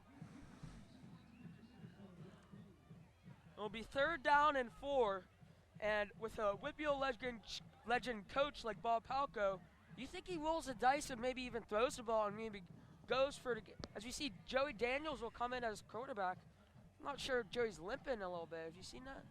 I didn't, no. But they're going to ride the hot hand with Vison Penix. Look for Jake Rolson as they might do a play-action pass. And it's a play-action pass. Jake Rolson. What a There's great Jake play Rolson. call. That was a The great play action call. to Penix was beautiful. Everybody bit. He's Easy down to complete the 6 pass or to Rolson in 5 the yard flat. line. Tackled on the play and pushed out of bounds by Joey Benz, number 15, the senior. Stops the clock with going out of bounds, but Mount Lebanon threatening for another touchdown here. I don't see them not giving this ball right up the gut to Penix here. They're going to give it to Penix going outside run, and he's about 2 or 3 yard gain. Got to think Hempfield wants a timeout, no? Hempfield looks like they're not signaling for a timeout, so this clock is going to Why go the down clock's to 2:40. I would just say. I mean, Yeah. 1:40. Excuse me.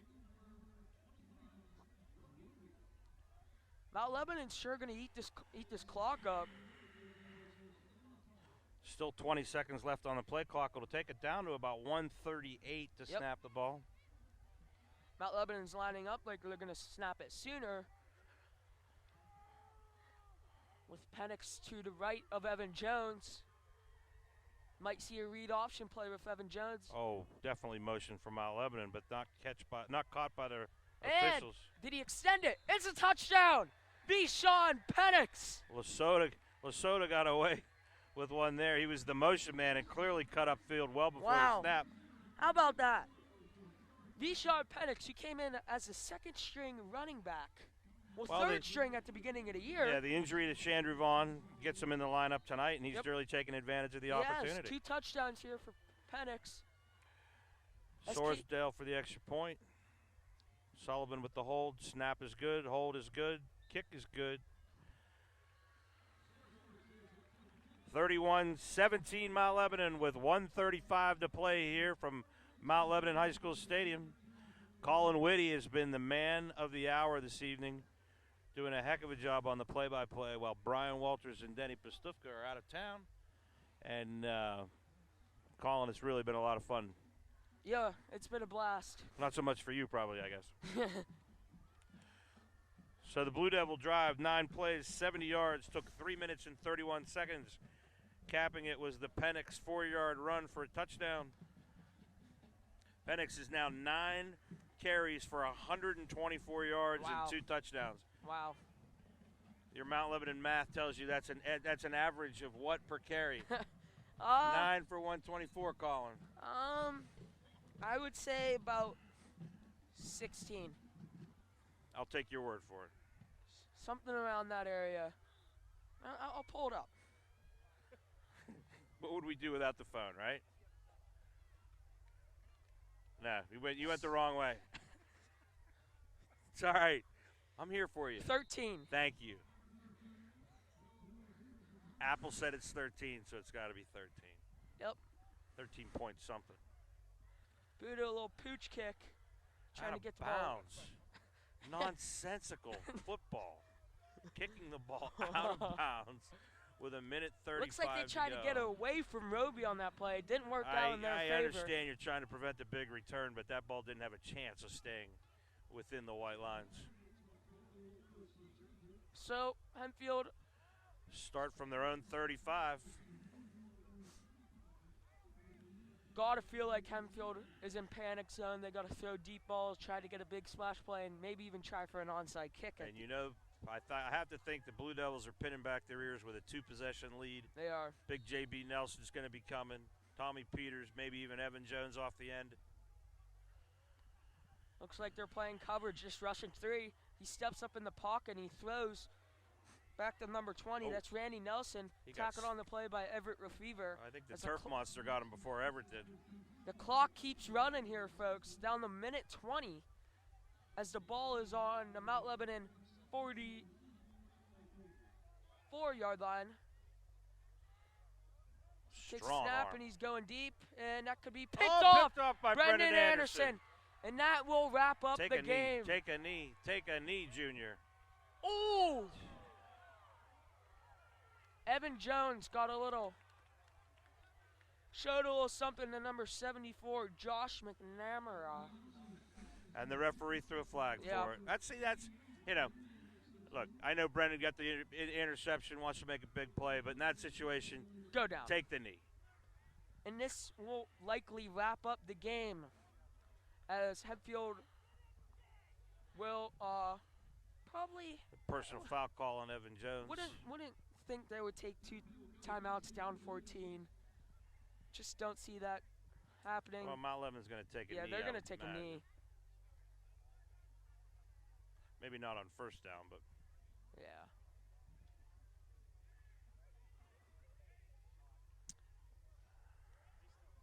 yeah, they still have 2 timeouts. They can't take a knee just yet.